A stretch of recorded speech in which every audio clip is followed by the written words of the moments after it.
Oh, Yeah, Javante. Michael, Shawn, and the Takeover Legends, where the truth hurts, but also makes you laugh. Baby, tap in. Tap, tap, tap in. Don't never stop if you want to be on top. Yeah. Low waist, fat, fat, baby, tap in. Oh, I'ma tap in for sure. Tap, tap, tap in. Tap, tap, tap, tap. Oh, it's Monday. We done made another Monday. What's good, everybody? I hope you had a great weekend. I hope everything went well. I hope you had a good time. Hope you enjoyed yourself. Don't be depressed that it's Monday. Don't let Monday depress you. I know it's hard to roll out the bed and you like, well, God damn, it's Monday. No, be happy it's Monday because it could be dead day. You could have dead day. You could not wake up. So be happy that you woke up and just take it, run with it, put a smile on your face, and let's get it popping. Michael, Shawn, and the Takeover Legends. Jay Black, how was your nights last night? It wasn't dead night. Last night was cool. I watched a little boxing. It was a fight on pay-per-view, Showtime, all that good stuff. Sunday football, box. It was a good sports day yesterday. A good sports day. Good positive energy. A lot of good vibes. And Shawnee Scott. hey, last night. Yesterday was track day, so yeah. Track practice. Oh, track practice. Yeah. The video was impressive. I like the video. She's doing it. She hurt herself Saturday. She ran into the hurdle and fell and hurt her arm. And yesterday she was flying over him. I was like, all right, Carly. Don't call it a comeback. I've been here for a few years. Corey, the comedian, asked me, you're dope. Thank you, Mike. Wait on you hit the stage again. That would be this Wednesday night at the Addison Improv. That's where I'm going to hit the stage again. So, yeah, y'all. Is it Wednesday or Thursday? No, it's Wednesday. December 8th is Wednesday, right? Yeah, Addison always puts me on a Wednesday. Arlington puts me on a Thursday. Yes. I got to get with you so I can get the tickets. I know, girl. I know. It's a mess. It's a mess. You start going back and forth, trying to act like you a comedian again, traveling. You don't know how to handle this. I ain't got nobody organizing my stuff. I'm just like, I get back home and I'm like, oh yeah, there's a show in 3 days. God damn. Yeah. So we're gonna get that popping. Addison Improv. Tap the link in my bio and we can get that popping. Last night was cool with me. Jay Black said it was a sports night. My team lost to Miami, but our starting quarterback wasn't in. The Eagles beat the Jets, and the Jets are our college team. And then here we go. The college team that puts up touchdowns for the first 3 possessions, they doing something right. Well, that's a problem on your team. That's a problem on your team when you let the college team put up 3 straight touchdowns. But y'all wind up covering the spread in the whole 9. Yes. Yeah. Yes. But don't act like the Jets don't suck. They're NFL team. Every NFL team. Not a hello. Every NFL team. Do the Texans suck? Do the Houston Texans suck? When you're in the league, you're a professional. How about this? On any given night, anything can happen. Last year, your team suck. Did your team suck last year? Kathy. Good morning, Kathy. Your team sucked last year, right? My team sucked last year, right? So when they were professionals, they had wins. So a team that sucks still beat other teams. When a team looks at the Jets on a schedule, do they mark down a W before the same thing that the Detroit Lions? They was winless. Yes, and they won their first, but they won their first game yesterday. Any given Sunday, and that means the team that you let the Detroit Lions, Minnesota Vikings. Guess what? That showed there's a reflection on your team. You're a reflection. You don't let a team that hasn't won in over a year. Don't sleep on anybody. So the Giants, the Jets sucked, but they still they beat other people. They still in the league, so anything can happen. So it's just like you can have an off day. I'm sure that Mike Tyson lost to James Buster Douglas. You can have an off day. Yes, and he never. I get it, but you already know. Don't get happy over a win over the Jets. You try to steal somebody's joy. You just said it ain't joy. The Eagles won. They're in the mix. They're in the playoff mix. They're in the mix. Your starting quarterback lost his job. Here we go. He did not lose his job. He lost his job. That racist city. That racist city of Philly, he done lost his job, son. Good morning. I know Philly. I know Philly. Hey, Sequisa. Hey, Sequisa. Grand Rising back at you. Jay know Grand it. Rising. Jay No, knows. I was like, Jay knows today. quarterback controversy. It's Here it over. comes. It's over. This white boy came in here and was slinging that. Pause. Jalen Hurts has lost. Black man Jalen Hurts has lost his job. Watch what I say. Watch what I say. And the next game that he struggles in, he will get pulled, and the backup quarterback will come in. Anyway, then I watched the fight last night. Gervonta Davis. Look, man, I don't want to get too deep into boxing, but when you know the setup is the setup, it's like watching a WWE, but they don't tell you it's wrestling. So you thought that fight was a setup. Oh, I can't wait to hear this. Where you going with that? It's just when the announcers are in on the fix, when the announcers show, Shawnee will get this. When the announcers show you a highlight of a round, and they're showing you how one guy hit the other guy, but in the replay, the other guy really punched the other guy. And they don't say nothing about it. They act like you didn't see it. Yeah, I was feeling that. Yeah. And there's a problem with boxing. Like the fight was close, and they got judges who made it a landslide, which is nonsense because for the first fight, but that's neither here nor there. Well, they didn't make. Mike is trying to say the fight was fixed, but they didn't make it a landslide. No, I'm not saying 115 to 113. That's one scorecard. The other scorecards had it 116, 111, 117, 111. Leave me alone. Well, one judge, Shiny, saw it really close, whereas the one round would have been. And I bet you that judge will never. Switch. That judge will never be a judge for another big fight that a Floyd Mayweather fighter ever takes part in ever again. Ever. The inside of this is the dirtiest sport in the history of the world other than college sports. But with that it was a good fight last night for people that saw it. It was you wouldn't know it by the announcers. The announcers would be like, literally when the other dude would do something, they would get quiet. And then they would say, oh, well, Gervonta sure did move out that corner nicely. What? Y'all not going to say what just happened in the corner while he was stuck in the corner? Y'all not going to say when he hit him with body shots, Gervonta Davis almost broke in two? Man, and I think boxing is probably the only sport, right, where you got a judge that there's no accountability, there's no like instant replay that you can go back to say this was wrong and overturn the decision. Like boxing, what it is, 3 people that make the decision, point blank. Right? There's a thing they have. It's called CompuBox, where HBO called it CompuBox, and it shows you how many punches were landed, so you actually get the numbers. So at the end of the fight, when the scorecards come out and 2 of the judges have it a landslide, they put the numbers up. Well, let's see the numbers, and it kills me because I'm like, you announcers didn't check these numbers before you put them up. Then they put the numbers up. And the numbers are damn near even on punches landed. And they're like, that's Gervonta Davis sure has a good haircut. Boy, his lineup sure is, that boy right there. Oh, yeah. But other than that, it was good. I traveled. I did a show in Tampa with Talent. Shout out to Talent. Shout out to how did Tampa go? It was good.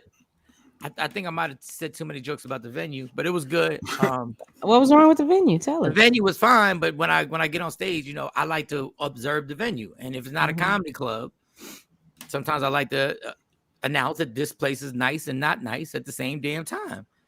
But I tell everybody, this is observation. I'm not trying to offend anybody, but AKA I'm about to offend you, club. I'm about to point out things that everybody else saw. Like I know y'all see. Like with the place I was in, obviously was something before it was doing comedy. It was doing something. I don't know if it was a daycare. I don't know. It was something because they was daycare. Like for kids. Yeah, because it was like different offices and mirrors that weren't like club mirrors. They were like it looked like it could have been something else. So I just commented on it. You saw the alphabets going on the ceiling across. Yeah, that's what I'm saying. Did you see? Was it a little thing on the floor? The little but even the entrance, the way the entrance was set up, like maybe because Stacy and my mom, they work at daycares. My mom retired, but Stacy works at a daycare, so I know how it's set up, and I know how they got the other extra rooms for the kids. So. But you shouldn't talk about the venue that long. Jeez, Mike did a comedy show in Tampa in a daycare. Florida, though. That's good, though. That's Florida. No, but it's nice. The place was nice. The stage, they spent money on the stage. They spent money on the lighting. It was dope. We had a good time. We had fun. Good. I went to a spot called by the hotel, There was a spot called Quaker Steak and Lube. Not the Quaker oil. Quaker State oil. steak, Yes, like food. And lube. So I was looking, and I was like, I'm a little hungry, and I want to eat before, like, early, because I don't want to get full and everything like that. So I went there, and there was a car show out there, and it was you can get food and get your oil change, which I thought was a weird combination. So when I walk, and it's Quaker Steak, and it's sponsored by Quaker State Oil, the Quaker State Oil. Okay. Yeah. So I'm like, I'm hungry. I'm thinking, I'm like, I put it in my mental notes that this is funny. Like, I don't think you should eat the same place that you get your oil changed. But I said, F it, I'm hungry. So then I got a grilled chicken, and people, I don't know if they put oil in my chicken, but it was the most amazing chicken sandwich I've ever had in my life. Like, I thought I was trying to be on my diet because I've gained so much weight. And I told myself, I'm going to take the bread off, and I'm just going to eat the grilled chicken. Like I said, I'm going to take the bread off. And so I got it to go, and I went to the hotel room, and I opened the takeout container, and it looked amazing. Like, even the way the sandwich was set up, like, it was diagonal. Like, everything wasn't like, it was like, yeah, it was diagonal. Regular. Like the bread was slid to the side, the chicken was there, and you could see everything, the tomatoes, the lettuce, and I did order mayo, and I was like, damn. I said, but I'm just going to eat the chicken. I said, I promise, I'm just going to eat the chicken. I'm not going to eat the bread because the bread is too much. The bread adds too many calories. I took one bite of that bread. Let me eat a little bit of the bread. This is one bite. It can't hurt one bite. Let me just say, he ate all that bread. I swallowed that bread. He devoured it. Oh my God. Hey, and it was some type of thing they called it. So I should have taken a picture of the menu. The bread was something, some special whatever. Like, I think it said, I hate to say this, I think the bread, it was like some whiskey something type of, I don't even know. All I know is I took a bite and I was hooked, and the French fries were amazing. Burger King, you need to call Quaker Steak and Lube and change your French fries, because your French fries are horrible. No segue. Okay. Burger King fries are horrible? They're disgusting. Burger King fries are the only fries that nobody picks at the fries after they go through the drive-thru. Burger King fries right here. Here's the menu. You got the Quaker State. I thought you were about to start talking about fries. I'm about to say, no, you got to talk about fries. Fries, no. Oh my God, Burger King fries are disgusting. Checkers, they closing all them down. I'm about to say, they can't even be in the mix. I guess that pandemic, Checkers didn't survive this pandemic. I don't really like Checkers. It's one of the restaurants, they saw that in the blur, the ones that shutting down, and they were one of them. But yeah, fries, McDonald's fries always number one though. Let me see. Until they get till 6 seconds after they get unhot. That's 6 seconds. Oh, they have handcrafted sodas. Yes, I took the picture in front of that sign. I took the picture right in front of that sign. Yep. Tampa, Florida. I was right there. Yep. Let me tell you something. That he said I was right there. I was right there. I want everything I love. And they had this car show out there. And I said, this might be racist because there was a lot of white people out there. But then I saw looking at the sign. No, but then I saw us. I saw us out there with Honda Accords all hyped up. And I was like, oh, you here. That's true. Burger King should be disgusted. Hold up. Can we I almost grabbed my laptop and tried to enlarge it. I know, right?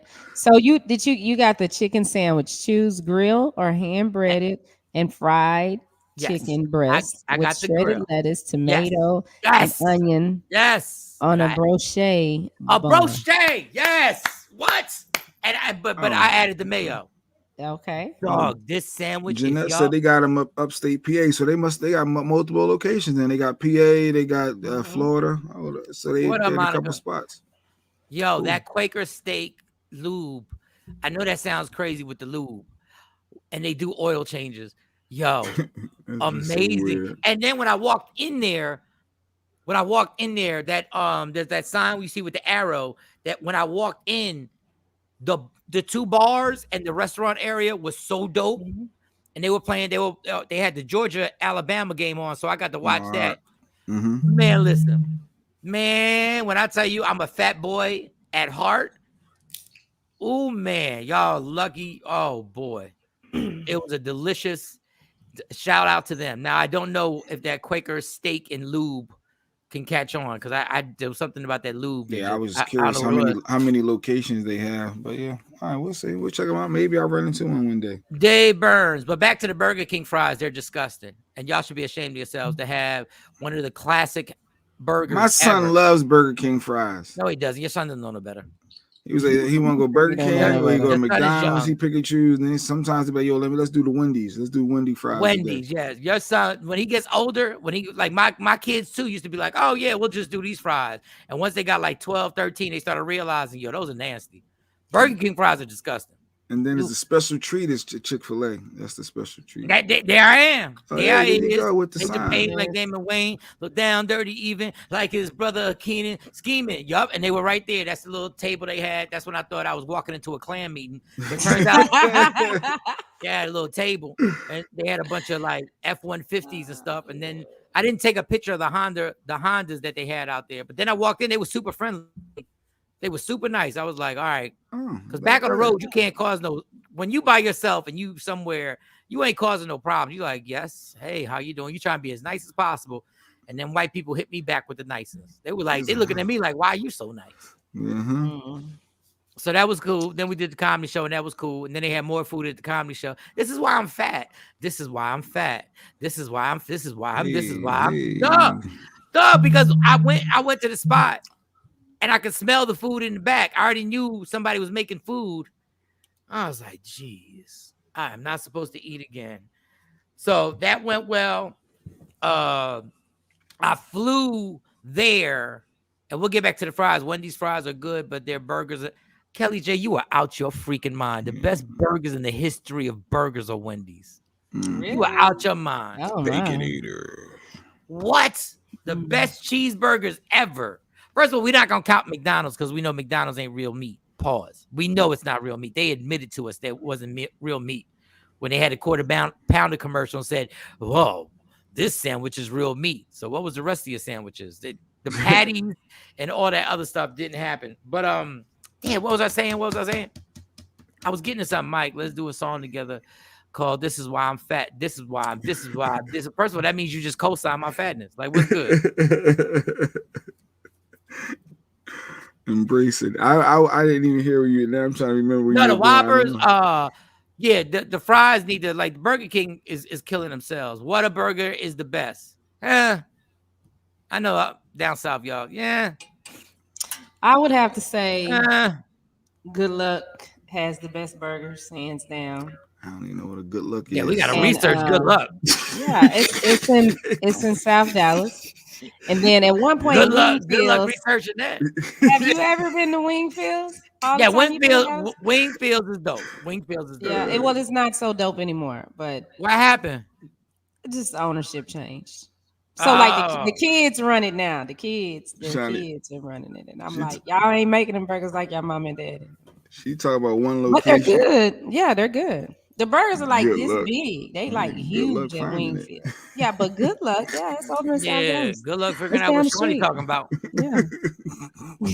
Sucks burgers. Yeah. First of all, I don't think a restaurant should be called Good Luck. Like before you go in, they wish you good luck before you eat the burger. Good luck. Man, what? What? What are you talking about? Whoa. Yeah, they have the horseshoes are the horseshoes are the symbol for it. They have the horseshoes and it says Good Luck. It looks like it's closed. If you drive by, you don't even think nobody in there, but it's on and popping in there. It's a little hole in the wall. Oh, and I love hole in the walls, but I just good luck. You guys, if you got a suggestion on the best burger spot. People still go to White Castle's day. Dave said White Castle burgers. Well, we just got it. It's new in the South. It's newer here. Like, it's been popping up north. I mean, on the East Coast, right? So been they around didn't for have years. White Castle. Let me tell you something about White Castle. If you're not gonna drink alcohol, smoke weed, or do some type of drug before you go to White Castle, they're just regular nasty little burgers. Just smaller. but for some reason, the fact is something that makes you giddy that you can order 12 burgers.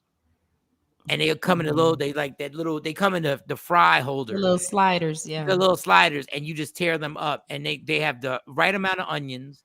They're gonna tear your stomach up. even though everything's gonna tear your stomach up, White Castle just has like I don't know, they got the drive through to your stomach, like it just goes right. I don't know how it happens, and you can't eat these burgers unless you got alcohol in your system to absorb it. Because if your stomach is just regular, if it's just like 2:00 in the afternoon, and you get 12 of these burgers, you might as well take it directly. You might as well eat them in the bathroom. You might as well eat them right there. It goes hard body. Now it doesn't go that hard body for my stomach because my stomach is to the streets. Like my stomach stomach belongs to the streets. I tell my kids all the time. Like I eat gas station food all the time and like it. Flat meat, just nasty. Damn. White Castle. Yeah, I never could get into the White Castle because of those onions. I don't like onions. I can't even tell you what White Castle fries taste like. I don't even remember what White Castle fries taste like. Yeah, I don't remember that. Yeah. No, I know Mo, where Mo lives at, there's like 7 White Castles surrounding her. There are White Castles everywhere. Yes, there are. Oh. All right. So, and then, Mo, I'm going to get to your night. Let me tell y'all something.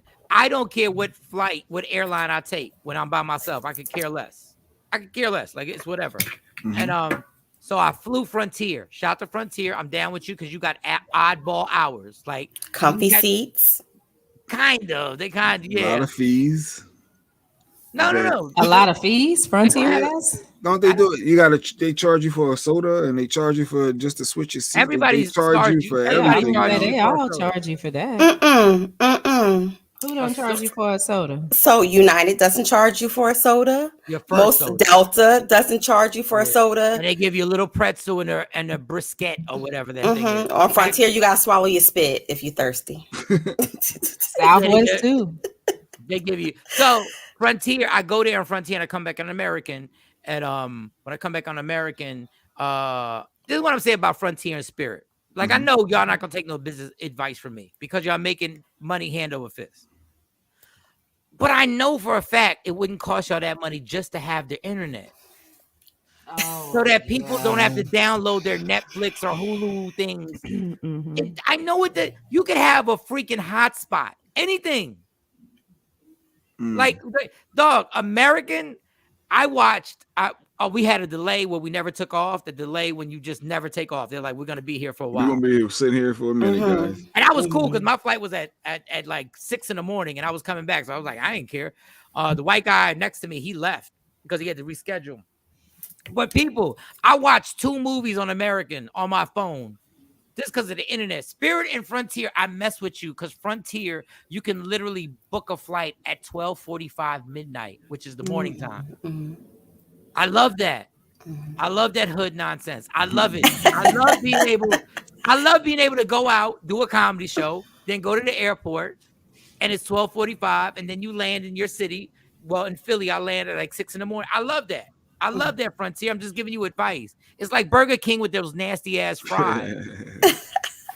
If you would just change your fries, Burger King, you would have busted McDonald's ass. You have a Whopper and a Whopper Jr. You have the classic hamburgers of all time. That's my favorite burger. So you like the thin fries, the McDonald's thin cut. So it's not necessarily, because I'm thinking, what's the biggest difference between Burger King and McDonald's? The taste, the flavor, everything. Yeah. What do you mean? It's not even the size. Pause. It's not even the size. Pause. It's not even the size. Pause.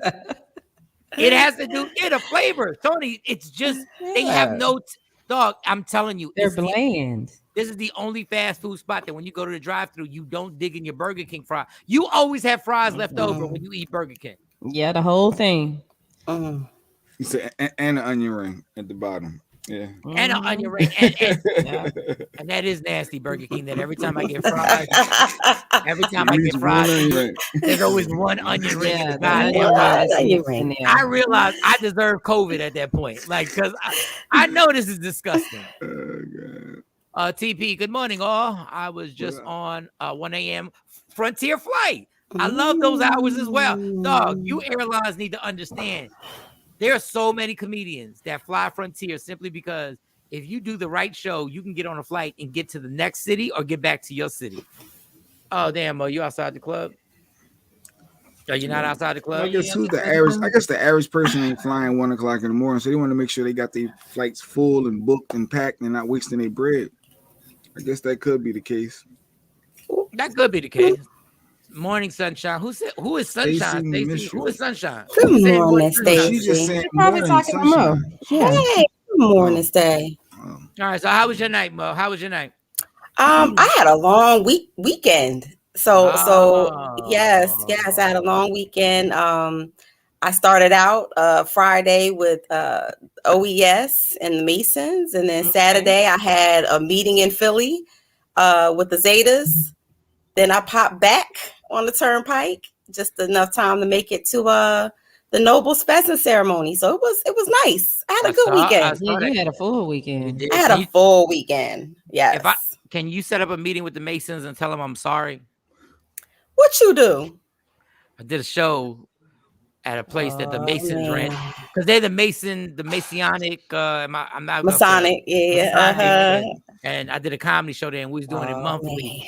And they had a picture. They had all their pictures on the wall, and they old pictures, right? Probably of the worshipful masters and stuff like that, with the hats and hats and wigs, and they reminded me of and I'm not gonna say what they reminded me of, and I said it on stage. I said this is weird, and they ended that. They ain't let you come back. Nah, they waved to me, and they said, "Can we talk to you?" And because I said something about, like, some of them had the wigs on, like the George Washington stuff, like they look like the I don't know. Oh, you must be talking about like the old founding pictures. Yes, maybe. Yes, old, like from the 1800s. Yes, I'm a daughter, Stacey. And how the hell are you gonna put them on the wall and I think I'm not gonna joke about it? I'm like, who is these old white men? And it was like, So were you at a PHA? I'm confused. Masonic lodge, or were you? I was at a lodge. I don't know. Okay. It was a PSA. He don't know. PSA. Yeah. I don't know if it was HIV. I don't know if it was. Was you with the black folks, or was you with the others? The black folks. It was the black folks. And dude, young. All right, Jay Black. Okay. I'm not the only person who don't know what y'all talking about. Jay, there's a lot of times you are the only person who doesn't know what we're talking about.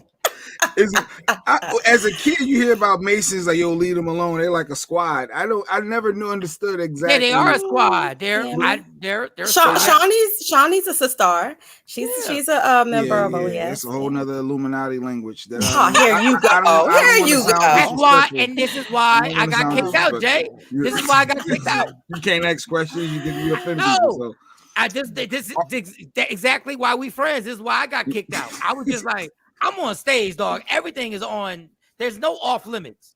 Like literally. And I'm not saying this to brag about it, but let's just say I wasn't like Jesus and the apostles could be in the room. Let's say I'm just not a religious person at that point. And if I saw a picture, I would crack on who's the hottest apostle and who's Jay don't even know the apostles. That's what I'm saying. Like, here you go again, talking language I don't get. I think Jay Black went to the no, Mike, you were probably at Fred Flintstone Lodge or something, because I don't know where you were. No, they were official. Like, when I tell you, they brought me to the side and took me to the side, and they were talking like the way they were talking to me. I mean, did they have their hand on your? What say? Was their hand on your shoulder? Yes. Yes, and I moved the hand. You felt like a little uncomfortable. Like you felt uncomfortable. I was like, dog, listen. Like I was just the first thing I said is, listen. I'm on stage, and if I see something and I'm hosting, if I'm doing my set, that's different. Yes. But if I'm hosting, I'm grabbing everything I see. Right. So if y'all gonna put these pictures up here of black men that look kind of white, I'm like, I don't know. I didn't know. And was I disrespectful? Yes, but I was disrespectful in a comedic way. Don't do it. Remember the Muslims came after me that time. Did y'all own? I was like, I don't even know. Did y'all own slaves? Like, it was a whole bunch of stuff going on. So off air, maybe we'll talk about where you were and find out where you were, and maybe we can get your money back. Like, maybe we could, smooth over the situation. They gave me the money, and it was an older guy. Then it was a younger guy. And okay. And the dude and the older guy didn't touch me. It was the younger guy who put his hand on my shoulder. And he was like, yo, you're amazingly funny, but we're gonna have to discontinue this comedy. And I was like, okay. And I was like, but what we have to discontinue first is your hand on my shoulder. I'm by no way am I a tough guy, but you're not gonna talk to me with your hand like this. Intimidating factor. I was like, dude, brother. I said, I didn't mean no let harm. me talk to you, Let me talk to you, brother. And the funny thing is that the place was sold out. We sold the place out, and I'm not gonna say the town that it's in, because they have. It's ironic that the same town that it was in, they have reached out for me to do a show there again. They have no idea. This has to be. Everybody has to have died except the young guy, because that was literally 15, 20 years ago. So Mo, you go in March to North Jersey. You're not invited, Mike. Listen, man, I'm not trying to get it. I'm just saying I ain't mean no harm. Yeah, clear it up. Clear it up. I tell everybody, Jehovah's Witnesses, I don't mean no harm. Catholics, I kill Catholics. I don't mean no harm. I don't mean no harm. It's definitely a family affair, and it's something I enjoy. We have food pantry. Shout out to Golden Rule, and we do a lot for the community. I'm not like everybody else. I'm sorry that you had, you got a hand on your shoulder, No, but Mo, in real life, like, brother, I don't mess with the Catholic Church. But there are a lot of people who really do. Like I said this before. They really helped being in the church helped my dad. Like it really did. Being a deacon in the Catholic Church helped my dad. Just because I don't mess with it, I never tell people, well, you shouldn't mess with it. If that gives you a positive feeling and a vibe that you feel like you're doing it, keep doing it. Who the fuck is my ass to tell you not to do it? Do you, boo? Do you? Did you say do you, boo? Like I can't stand people like don't do it. Like if you went to what's his name's church in Houston, Shawnee, that they found out Joel Osteen. Oh, Osteen. If you enjoyed going to Joel Osteen's church and found out that they found $600,000 in the walls of his house, but he closed the doors on everybody on the flood in Houston. Do you go knock yourself out? And I mean that for real. I saw that story where they found their money on the walls. Yes, it was envelopes. That's crazy though, because I'm like, how did he know it was? How did the plumber know it was 500 envelopes? Right. He didn't say a whole bunch of envelopes. Oh, he sat there and counted them. God, I'm gonna count this money for you. Envelopes. Yes. And I'm like, no, it was probably 800, and you just turned in 5. It's probably 1,000, and you turned in 5. Yes, Kelly J. Yes. Wait, all of y'all know this Mason talk or something? I'm confused. No, PK and DK is preachers' kids and deacons' kids. J Black, keep up. I'm all this went over my head. I'm not the religious person at all. That's why he always talking about putting it in the butt. And yeah, he's saying the preacher kids, PK kids, and DK kids are the freakiest. Is what she's saying. Let me tell you about the preacher. Who's a preacher's kid here? Anybody? No, I'm not a PK kid. A deacon kid. Okay, let me tell y'all preacher kids and deacon kids. Y'all use this little stereotype so y'all can shake your ass. We all freaks. We all out here. Just because your daddy does a sermon on Sundays, it's just like PK kids are so wild because they rebelling. Shut your ass up. I rebelled because I felt like doing dirt. Yeah, and they're regular kids. I think just the spotlight is on you because you Deacon Jones's kids, or you the pastor's daughter. I think I think they were regular kids, regular rebellion. I ain't gonna bring up the ski trip that I went on. Didn't know that there was a pastor from Philly whose daughter was on the trip. That's it about that story. All right, just as long as it's not mine, we good money. There was a story about your pastor is no, not my pastor. Not how everybody like, nah, not my pastor. All right, let's get into this, y'all. J Black sent this Instagram thing, and he sent it out and looked at it, and I forget exactly what Shawnee said, but Shawnee texted something. She was just like, well, or I forget. She was just like, well, like I forget. I had to look at my phone. I agree with Shawnee's well, but. So it said this, and this is because I'm very familiar with this. Men cheat accidentally. Women cheat to hurt you. And it's the funniest thing ever because I feel bad. I feel bad for y'all women. Is it true? I feel. Well- First of all, we'll go. Well. Is it true? We'll go. Go ahead, Jay Black. Do you think it's true? Men cheat accident. I can tell you that. I can tell you that first one is false. But go ahead, Jay. You go ahead. You go ahead. I mean, when we do make a mistake, if it does happen, it is not. We don't plan. We're not planning this out. We're not strategically as men saying, "Oh, I'm gonna go ahead and smash shorty or have this side chick," and yeah, we're not planning this out long term. It's just in the moment things happen, and then it may happen again and again. Absolutely is an accident, in my opinion. I feel wholeheartedly about that. I don't know guys that just say, you know what, I'm gonna hurt her. I'm gonna. No, it's not hurt. No, don't. No. Do men cheat accidentally? Not. Yes, it's not mistakes happen in the moment. Mistakes happen. Yes. We started to bullshit on a Monday. Go ahead. Wow. Mo, That's the truth.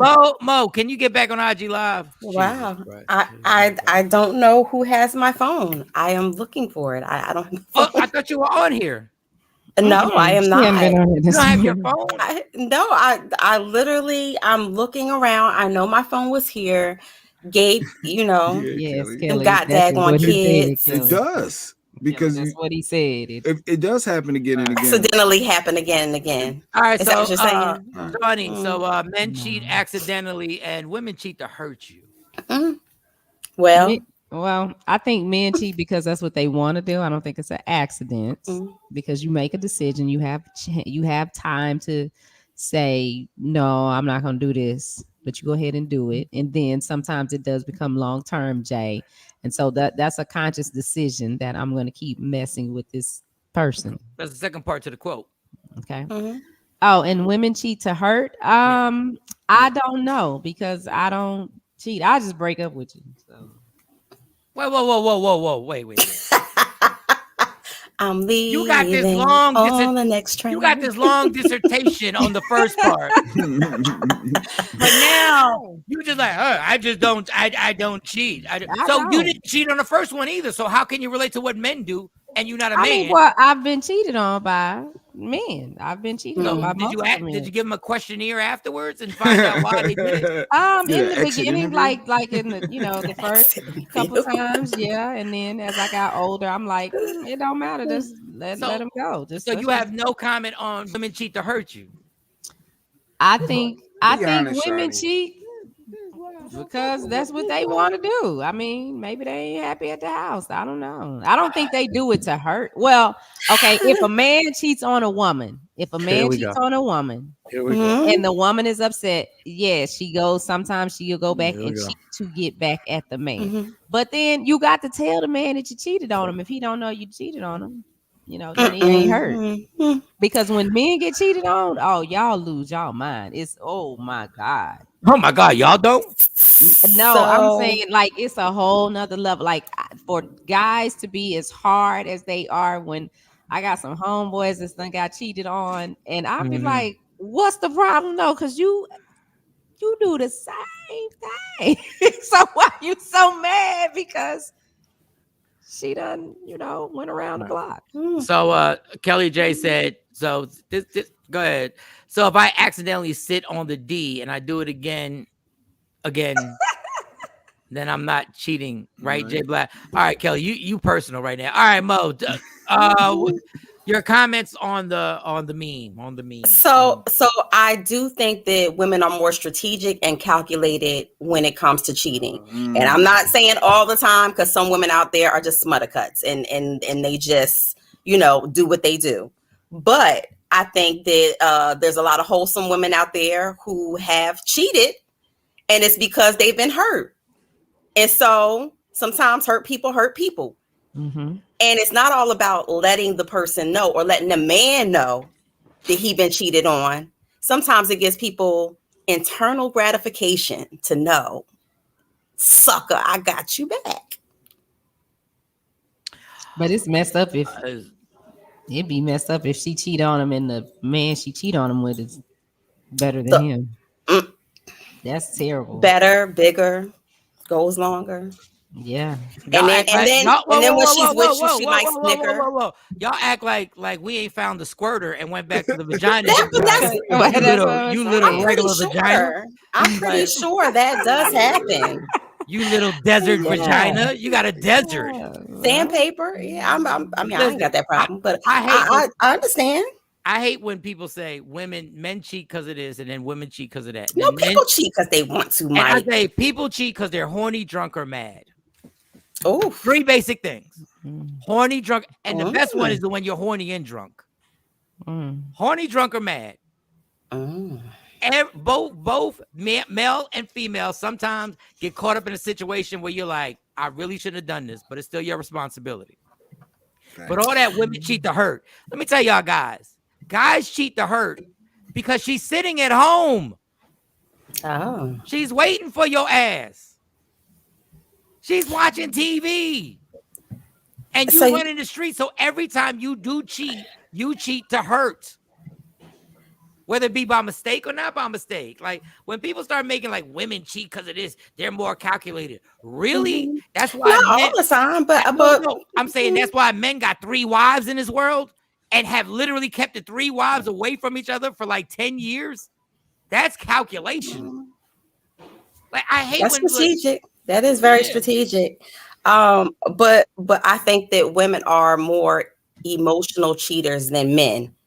In comparison, in my experience, I just feel like women, you know, they, especially if they're ride or die, and you know, they like all about their man, and then they find out that their man is cheated several times, and they're still trying to stick it out with that person. I think that those type of cheaters, because we know there's different types of cheaters. I think those type of cheaters are the ones who aim to, I'm going to get you back, or I'm going to hurt you. There are women right now cheating with the dude. With his friend that he's playing Xbox at the house with on a regular. And he ain't do nothing to you. And you getting pound caked. Not pound cake. You getting pound cake because of the trauma that you had in your past life. Well, that too, because some women come into relationships and they know they've been hurt and they ain't ready to go into another relationship, and they still and they mess it up for women who are ready. You know, they mess it up for women who are ready because they mess up men who are good, and they cheat on them because they've been cheated on in the past. I don't believe in that either. But you did acknowledge in that the men aspect, it is more accidental for a guy. I didn't say accidental. I said I think that's. I mean, we all got free will, Jay Black. Can we go back to that? That is the biggest piece of bullshit I've ever. Listen, people, guys really be acting. Huh? Guys really be acting. Think about what you're about to say. Oh, I'm about to say it because ain't nobody done more research in this field than me. You're the subsidiary expert, Mike. Let me tell you, guys really be acting. Now, I'm not telling you it hasn't happened, but guys really be acting like the normal guy, not Jay-Z. That girls be like, a woman be like, hey, I'm about to leave out this club. You want to go with me? You like, huh? What are you talking about? You want to leave out this club? Huh? No. Ain't nothing happened accidentally. You pursued the coochie. You whispered in her ear. Yo, what's good? You brought her a drink, Jay Black. All that accidental, like, keep it with the drunk. Drunk, listen, people. Drunk, at least that alibi, even though that ain't true either. At least drunk gets you to a point where maybe you were blackout drunk. Because the drunk part is something funny. And I said this a long time ago. All alcohol is the key to open the door you always wanted to go into. That's all alcohol is. Blame it on the So don't blame it on that. You was thinking about that beforehand. But accidentally? Come on, y'all. It happens. Mike, just be it does happen. But no, I think Jay Black. You must be famous. You must be famous. And Jay Black, is it because wasn't an accident? Or are you mad that you got caught? Why are you saying Jay Black? No, I'm because you're the one that's saying that, you know, it's accidental. We all, the other 3 squares saying nothing accidental about it. So I'm saying for you, do you think it's because you did it on accident, but you are saying that you ain't mean to get caught? Like, I'm just saying that there's the individuals out there that's cheated by accident. How? When did you just wake up and you was like, how did my penis get knee deep in they didn't plan for that. They didn't want that to happen, but it was one of those things in the moment it happened. Like it wasn't But like that a don't make it planned an out thing. I accident. said the female aspect is more planned, it's more strategic. You guys know exactly what you're gonna do well before the guy even knows. You already know this is going to happen on this date, and the guy has no idea. And that means Jay, every time a I guy don't know goes about out. that. No, I that means don't know every, about that. that's not true. First of That's all, not it true. is true, ladies. It is I true. don't know about Sometimes that. y'all go. I've gotten coochie by mistake simply off of somebody who decided they were gonna cheat on her man because she was mad. Right, that you was just at It's right not time, by right place. mistake. No, No, You was just at the right time, right place. I got coochie by mistake. She was already determined when she left that she was mad. When she left the house. When she left the house, she just used me. When she left the house, she was at the bar talking crazy already. And all I had to do was keep my little light skinned ass quiet. That's you knew you was about to be used. I said, yeah, I'm crazy. Use me. What you say? Use me. You go ahead. What do you do, girl? What do you want me to do? I'm young. I'm in my 20s. I'm down for the get down. Let's go. But all I got to do is shut up. There are women who leave the house, but there are men who leave the house who decide yo, I'm really trying to make it happen. And there are men who wait in the cut, who sit there and listen to you talk about how your man ain't shit. Yeah. And then be like, you know what, girl, you right. He ain't crazy. shit. That's crazy. What you doing after this? Look, that's crazy. That was me. All right, here's some trifling advice, young man. Don't even co-sign too hard on the crazy. Say, and don't co-sign too hard because women will catch on that you can't pile on too hard. You got to be like, yo, that's really unfortunate, yo. That's really unfortunate. And you just got to stay neutral because you're about to get some coochie by mistake. Don't mess it up. Don't mess it up because guys start talking and you mess the whole thing up. You say something the way her man used to say it, or you say some comment. And they'll friend zone you real quick. Yeah, just be like, no, I'm good. I'm shy boy. Just take me up here and use me. But this whole accidental and women cheat to hurt and man, that's a whole lot. But anybody on IG Live, tell me what you think. Put that meme back on there. Men cheat accidentally. Women cheat to hurt. Oh, that's a man's world. We make it seem like men. That is hilarious. Women cheat to hurt. Like if you get cheated on, it hurts either way. Y'all know that, right? No, it hurts even more if when the even if the airbag pops out the steering wheel, even if it's an accident, it hurts either way. Like it doesn't matter how it like Jay, if you found out a person you were with cheated on you, it wouldn't help any that it was by accident. It might even be not more for guys. It hurts. Because that means you allowed yourself to be weak in that moment. Absolutely. It's worse for pain for guys, in my opinion.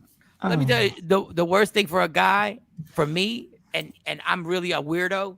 The weird part for me is not the actual sex. You know what really bothers me? Is knowing that you was taking your clothes off and you knew what was about to go down. like the final stage. I don't understand that. Why y'all be so hurt behind this? Wait, everybody gets hurt behind cheating. Who doesn't get hurt behind getting cheated on? Why? Okay, let me say it like this. I don't understand why guys who cheat and who out there running them streets are so hurt when it comes back around on them. Because they've never felt the same. Like it doesn't make any. It makes perfect sense. You never felt the same pain you gave out. Because two hoes can't be in a house. Now a man, you know the double standard. A man can hold around, but you better not hold around. If you've done something and never felt what it's like to be on the other side, when it finally happens, you don't know how to handle that shit. Yeah, but they usually be talking all that noise about they woman and she ain't this, she ain't that, and I don't care what she go do. She can go have somebody else, and then she gets somebody else, and now all of a sudden you want to kill everybody. Whatever man said that, you a dumbass. Because I ain't never said that. I've never. You go do you. You do whatever you want to do. Nope. Yeah, but they be out there in them like streets. That's an option. Well, CJ, like you said, we're not playing like that. That's an option. But why is it okay for the man to cheat? Yeah, and then be like, it was an accident, baby. I didn't mean to do it. I'm sorry. Give me another chance. It won't happen. I'll stop talking to her. Y'all better talk to our forefathers because we ain't make these rules up. Double standard. And let's be clear. are a lot of women back in the day were co-signing that. Just let him do what he does. That's because they were bringing home the check. You know, that whole archaic way of thinking. As long as he bringing home the check to me, I don't care if he out there with Shirley, Louise, and whoever else. No, No, but there's a ton of women that I understand that he's bringing home $10 million a year, and you're gonna sit down and chill. Play I understand everybody got a price. I understand. Yeah, I got everybody got a price. Yeah, I got a price. But you bringing home 85,000, 120. Yeah, but that's above the average. Yeah, but if your ass is grown up, but if your whole family's in Section 8, that $85,000 is I'ma hush up and chill. If everybody you know is still struggling, you how to get $85,000. And that's what that is. There's always always that girl on the side fucking it up. I'll show you how to make it. I'll show you how to make 85,000. We ain't gotta take that. You got to do that. I can show you how to make 6 figures in a year. And then when you ain't got to lay down and crack your legs. You just gotta use this. Yeah. That's it. Shirley chilling. I don't give advice to nobody. If you chilling and you good and you getting and you all right. And you go with it, shit. You saw that Portia Williams. I guess Mo probably got that story about her. They were saying that her dude, his culture is into multiple wives. And, but either way, it was something in the news about Portia's dude. Maybe her man's Nigerian, and I'm not saying that all Nigerians are in polygamous relationships, but culturally, you know, sometimes that's how they get down. Sometimes, especially if they are Muslim, they are allowed to, if they can take care of equally multiple wives, and they can have multiple wives. Why not, right? You ain't got multiple dudes, so. But no, the women are not allowed to be married to multiple men. So again, here's that double standard. J Black. It's the man's world, as Mike was just saying. Hey, we didn't make those rules. Yeah, but you know, all rules are made to be amended and changed. So no longer, you know, Shirley was the blueprint, but no longer are we allowing Shirley to make our man macaroni and cheese and bring home brisket. You know, we ain't doing that no more. We're talking about just because my man bring home the paycheck. What did I walk in on? What? No, she was just saying how men can have multiple wives in different cultures, like the Portia Williams, her dude, husband to be, but the women are not allowed to do. I mean, y'all want to keep going to the Bible. My bad. I didn't write this. I didn't write all this. Everybody, but you left out the part of they all have to be taken care of equally. And is in the Islamic community. Yeah, but I didn't write. This is like when it goes in. That's why I always say, like, be careful whenever you use going to the Bible or and when you go there because you want to prove your point. That's why I don't never go there. Because the Bible is a man, and I got my own set of rules for my house. If it's I believe you, and I absolutely believe you should. So you mean I can have 2 men taking care? 2 men? First of all, the thought process of being in that would be cool. I would never want 2 women, ever, ever. I would never want to be in a house with 2 women or 3 women to try and sit there and be in a relationship with more than 1 woman. I would kill myself. Yeah, there have to be some rules in place. Yeah, I think that there would definitely have to be some type of rules and boundaries. It just because for me, it would be ridiculous. What's that show that they had the 3 houses? They had like 3 houses next to each other, and they shared one big yard. Sister wives. Yeah, and then Mike, I think you start off with just the 2, and then see how then you can progressively grow from there. But you start with just I'm not even built to re-explain. You got to realize you have to actually find out about this woman, one woman. It's hard enough to find out what really makes her tick, what really her whole life situation is, what really how she sleeps, how what she likes to talk about, what really gets on her. You're gonna try and do that 3 times, and then at the same time, you're gonna try and explain yourself so they can figure you out 3 times to figure my dysfunction. I ain't got time to do all this. You got to deal with all them emotions and. Then you got to keep up with the sex calendar because you know they on the calendar. Tonight is Becky's night. See, Mo, and that's where you got me all messed up. That's where you got me all messed up. I'm not keeping up with a calendar. Yeah, at all. Like all that. After a while, sex is nothing but an orgasm. After a while, I'm like, no, we not doing this. But if you can manage it, God bless you. I know ain't no way. Good morning, Afro Queen, Don, Tam, Red. How you explain it to the kids? Well, all the kids grow up together. Yeah. Apparently, I mean, they all grow up knowing that they're brothers and sisters, and they float in between houses. It's very interesting. The moms take care of them. Knock yourself out, man. And then they have to have a family meeting if you're going to bring in a new, sister wife or a new potential sister wife. Very complex system. Now you already know if you wanted a women part of that, you ain't running a damn thing. Like y'all already know. No, they decide if the chick gonna come or not. If the man gonna come, they all decide. You. It's a family decision. Y'all think y'all empowered when y'all decide me getting you vagina? Y'all gonna decide new vaginas coming in the house. Oh, shucks. Good morning, Action. What up, Happy Monday. They literally have these family meetings where they sit around a table and the dad says, hey, I met Jenny and I'd like to bring Jenny, into our family circle. And then so everybody goes out and they have their own like little meeting and date with Jenny to find out if she's a good candidate to bring into the house. But ultimately it's a family discussion. But ultimately, I think it still lies with the man. So if the man is really smitten with Jenny about to be y'all next sister wife. Damn. I'm not built for it, but man, I ain't mad at that meeting. You win either way. And she doesn't have to be of your faith. So I've seen segments where she doesn't actually have to be Mormon. She could be a regular, Jenny walking around here, but they want to make sure that she embraces their tenements. She just can't be black. I've never seen that. I've never seen that. We're gonna spice it up, family. We're gonna spice it up. I want to see that meeting. I want to see when the lace front comes in. Like, what the? Everybody meet Tamika. Because I promise you, she'll take over she'll jump over all levels of who is the number one wife, who's the second wife, who not. No, you think Khloe Kardashian, because of Tristan having another kid, that maybe she'd be interested in that? Because I'm thinking he wants to have multiple women. I wonder if that would be an option. Jay Black, because she keep taking them back, Black. Right? I just saw something with Tristan Thompson in the news.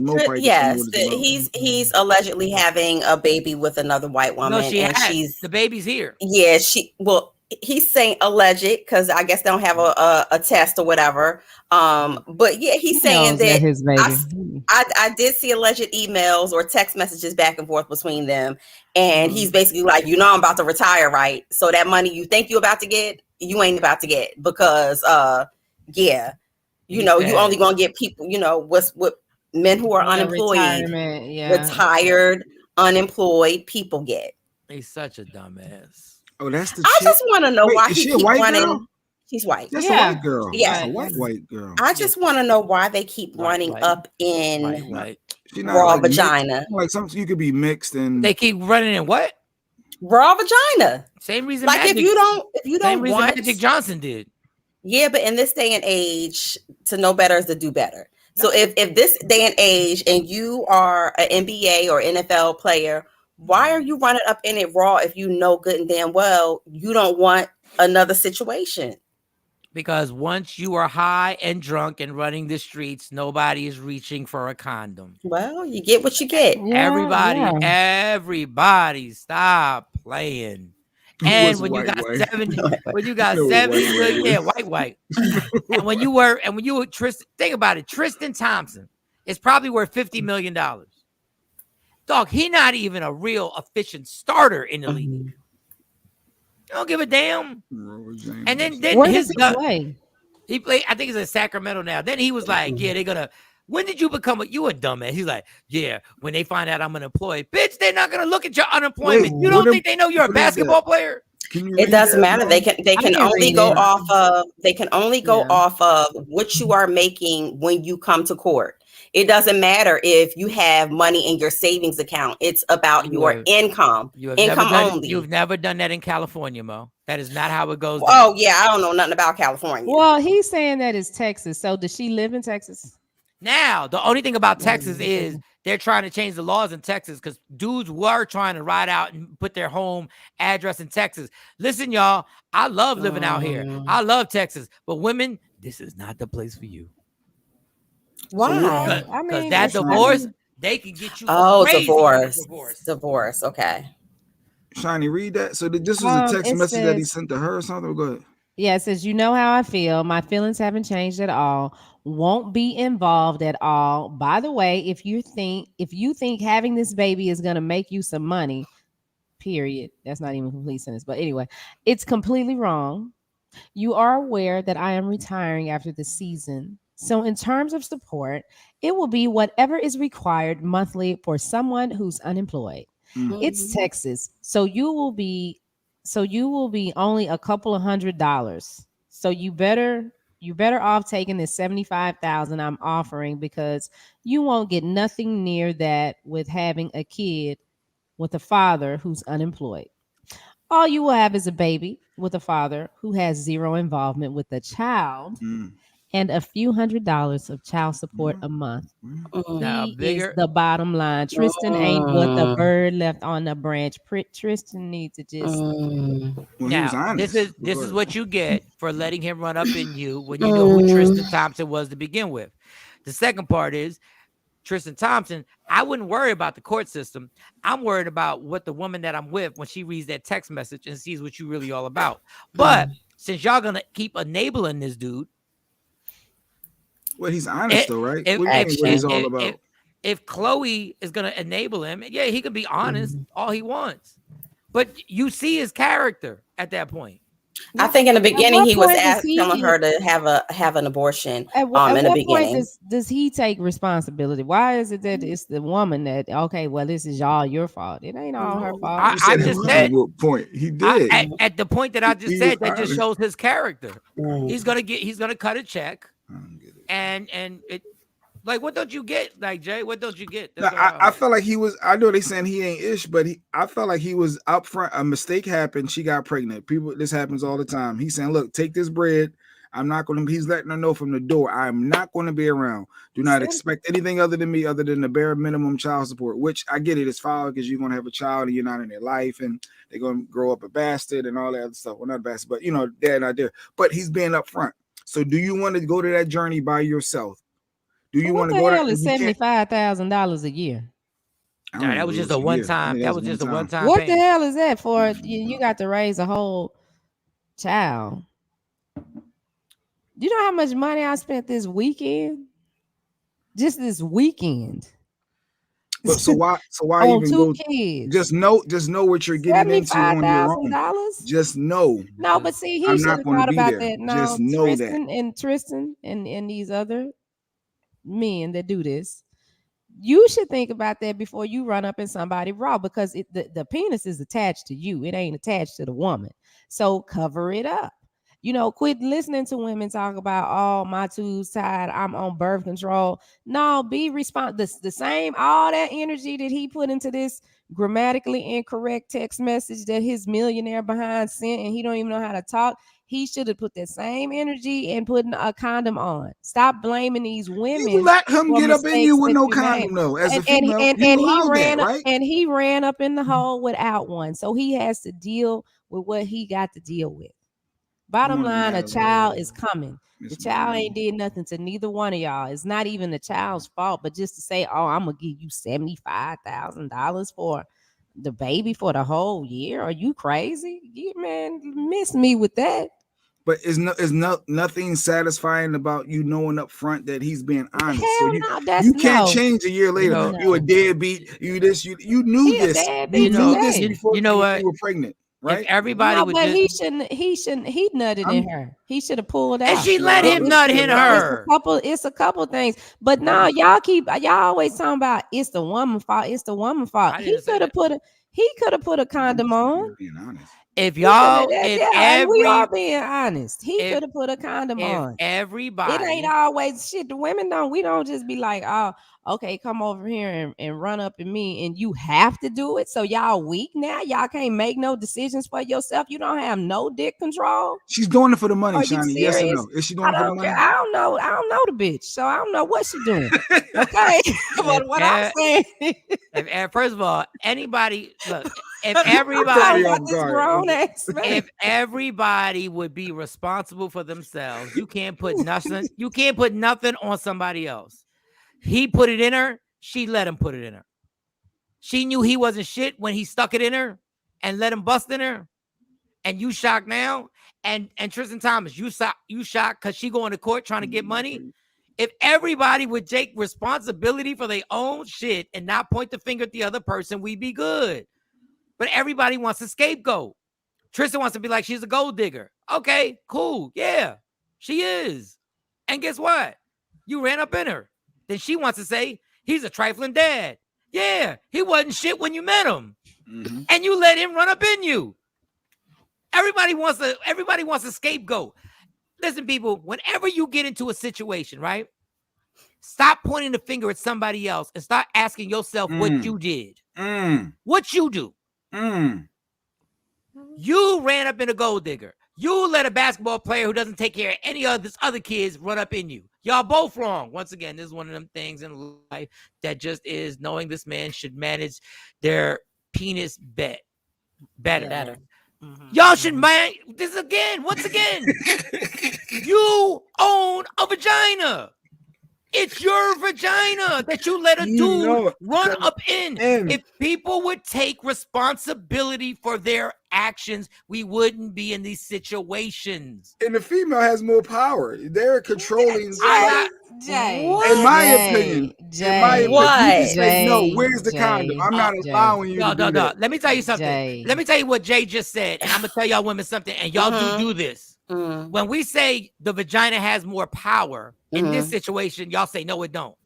But then when we flip it and we tell y'all our penis runs you go like, the vagina is the most powerful thing on earth. It's situational. In this situation, I think both have culpability to protect themselves, unless you have an agenda. And so if she has an agenda to get to get that bag. Dog, and if you sleep with if you don't want to have to give up no child support, strap up and be like, yo, I'm not smashing unless you let me. She do look like Caitlyn. You right, action. Oh God, I'm sorry. Yeah, I'm in the face. You got another picture of her, J Black? Because it's something about that makeup. Is she white or is she black? Because it looked like her makeup is just too light. No, she white, but allegedly, Lady Q said the woman didn't say a word to the public. She was going to take her cash, and she should have. Not no $75,000. First of all, okay, you know, if she got a regular, like, let's say if my daughter, God forbid, she got in this situation, I'm gonna pay $75,000. I say, take it, and let's go. What are we doing here? What are we trying to milk this dude for? I mean, it's not that, because me personally, if it was me in the situation and the dude tell me, well, I'm gonna just give you $75,000 and I ain't gonna be involved in the kid's life. Shit, man, keep your money. We good. No. Don't keep your money. Go enjoy. No. I'm talking about me. I'm talking about real life, Shawnee. Keep your money. We good. We good. No. But don't be calling on for nothing. But this is what I'm saying. Take the money and say it's cool. Just sign these papers that you have turned over all your rights, parental rights, all your parental rights, and we're good. Listen, your money lady killed him. He has the bag. It's up to him to protect. But why do you want him to keep the money? Because I don't want nothing from you. Like I mean, if it's like, why would you? If it's like that. So it ain't even about that. But you can put that money in the kids' right? Because child support is if you don't want to do that, it's all right. I got it. I got it. I figure it out. You don't have got it. $75,000 sitting around, Shawnee. Nah, I might not have it sitting around, but I know but I can tell you this. I know how to figure out how to get it, but what I'm get it saying sitting is, around so that they can have, or that child can have everything that it needs. Are you doing this based on? Are you doing this for the best thing in the child or your ego? Talk the about child, it, what you talking about? The best thing for the child. The best thing for the child is taking 75,000 and put them in their trust fund. The daddy already said he didn't want to. It's not like I'm over here chop stewing. I ain't no busted bitch. You know, but at the end of the day, I'm good. You know, I'm good. I got at stuff going at the end of the day, he might have millions over, my hundreds of thousands, but shit, this is not what we're thinking. But you're not thinking. You're not thinking. This is 75,000 that you put in a trust fund for their college, and don't let your emotions get you like, I don't need it. I'm good. Man, forget. I don't care.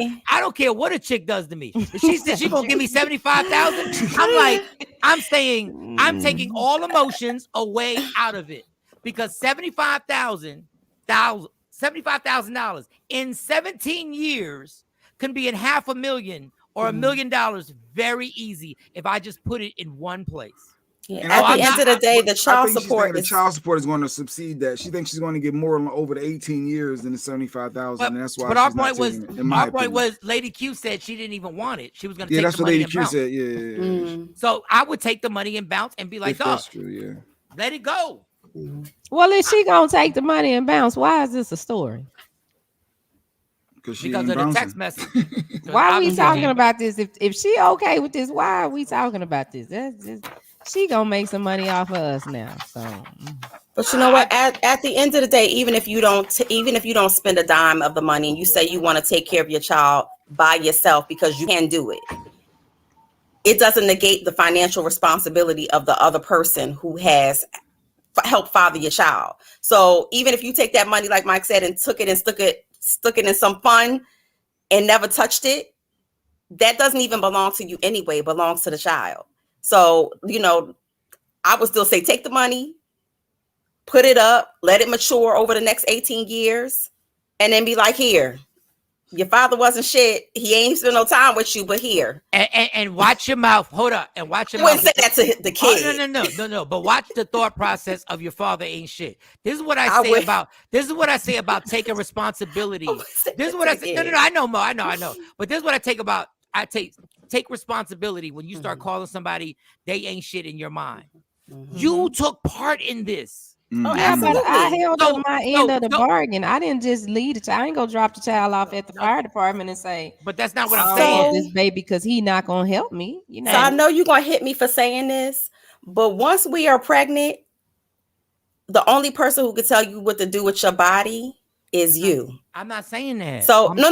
I'm saying I know you're gonna hit me because a lot of women, a lot of men say, well, we don't got no control, like Jay Black would say, we don't have any control, or women have the upper hand, so to speak. Once a woman is pregnant, technically, I don't care what you thought the relationship was going to be or what you wanted it to be. Once a woman is pregnant, it really is her choice. So even if that wasn't your plan, you didn't want to have a baby. But my whole point wasn't that. My whole point was the original situation. If people start taking responsibility for their 50% all the time, don't get caught up in the mirror talking about he ain't shit. You laid down with somebody who ain't shit, and in his mind, he laid down with somebody who ain't shit. And at the end of the day, 50% came together and decided we wanted to have some raw dog sex. And now we got to deal with the consequences. So I'm not even mad. I was in a situation. I wasn't mad at her. Not you per se. Yeah. No, but me per se. I wasn't mad at her because I was in that situation. So I can't say I could have easily been like, oh, she's a gold digger. No, dude. You decided you wanted to run wild in these streets.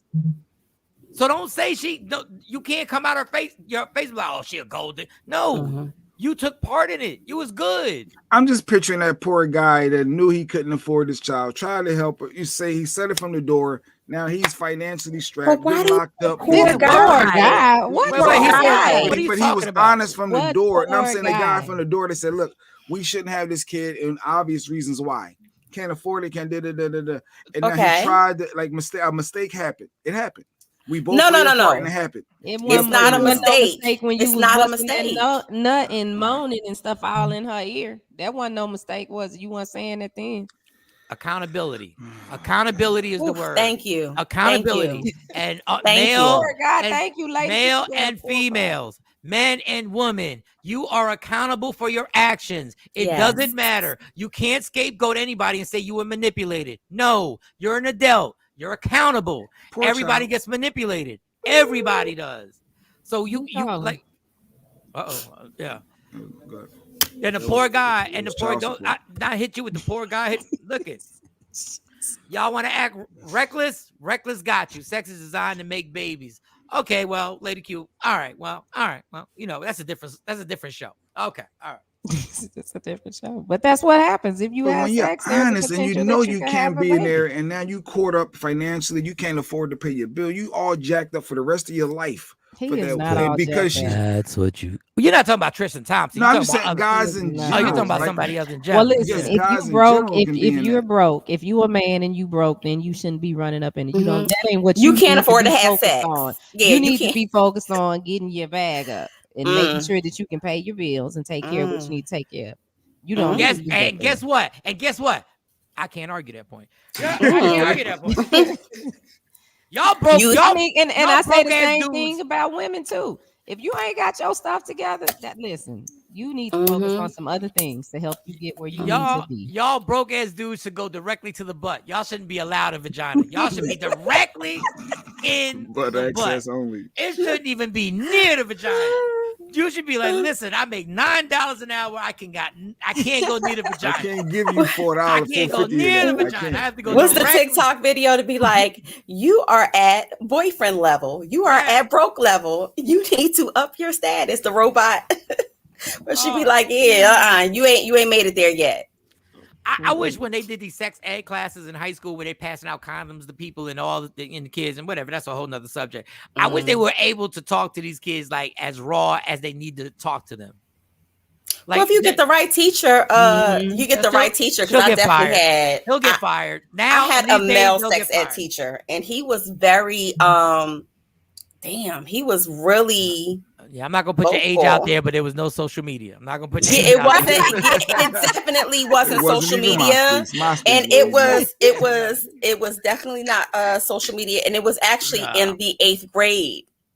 Yeah, it was the 8th grade, and they were passing out condoms. Then they don't even do that anymore. Like we talked about the Brittany Reiner thing with when Deion Sanders protecting brought her there. Money. No, that's the kind of realness that needs to happen with this sex talk. Like we really need for these kids to say, because listen, the one thing we can't lie to these kids is that it don't feel good. Right.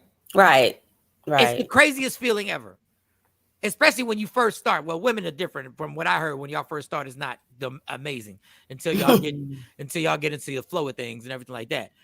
But we really need people to really talk to them, like honestly, like what it is. Like I know there's 6 trillion sperm swimming towards an egg, and when it gets to the egg, and I was lost at that. I was in the 7th or 8th grade. I was like, there's sperm that swim, whatever.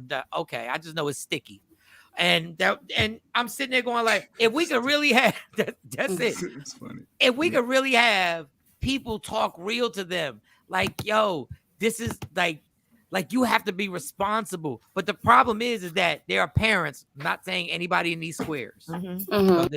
They are parents that are so irresponsible, the MySpace page, so irresponsible that the kids really believe sex is based on, Michael Shawn, Dan, you drinking my coffee. I'm not drinking your coffee, Tam, stop playing with me.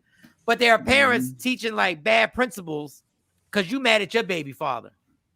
So it's just like no matter what happens, the baby father ain't ish, and then you got the dads who no matter what the woman does, the woman ain't ish. Yeah, I know. Yeah, before you talk about the Brittany and the saving of the money that Deion taught them, but Natalie's comment there, she feels sorry for her son. That's that I guess the baby mom is stopping him from seeing. So if you are paying the child support, like wait, what is this? I feel sorry for my son. She is stopping him from seeing his son.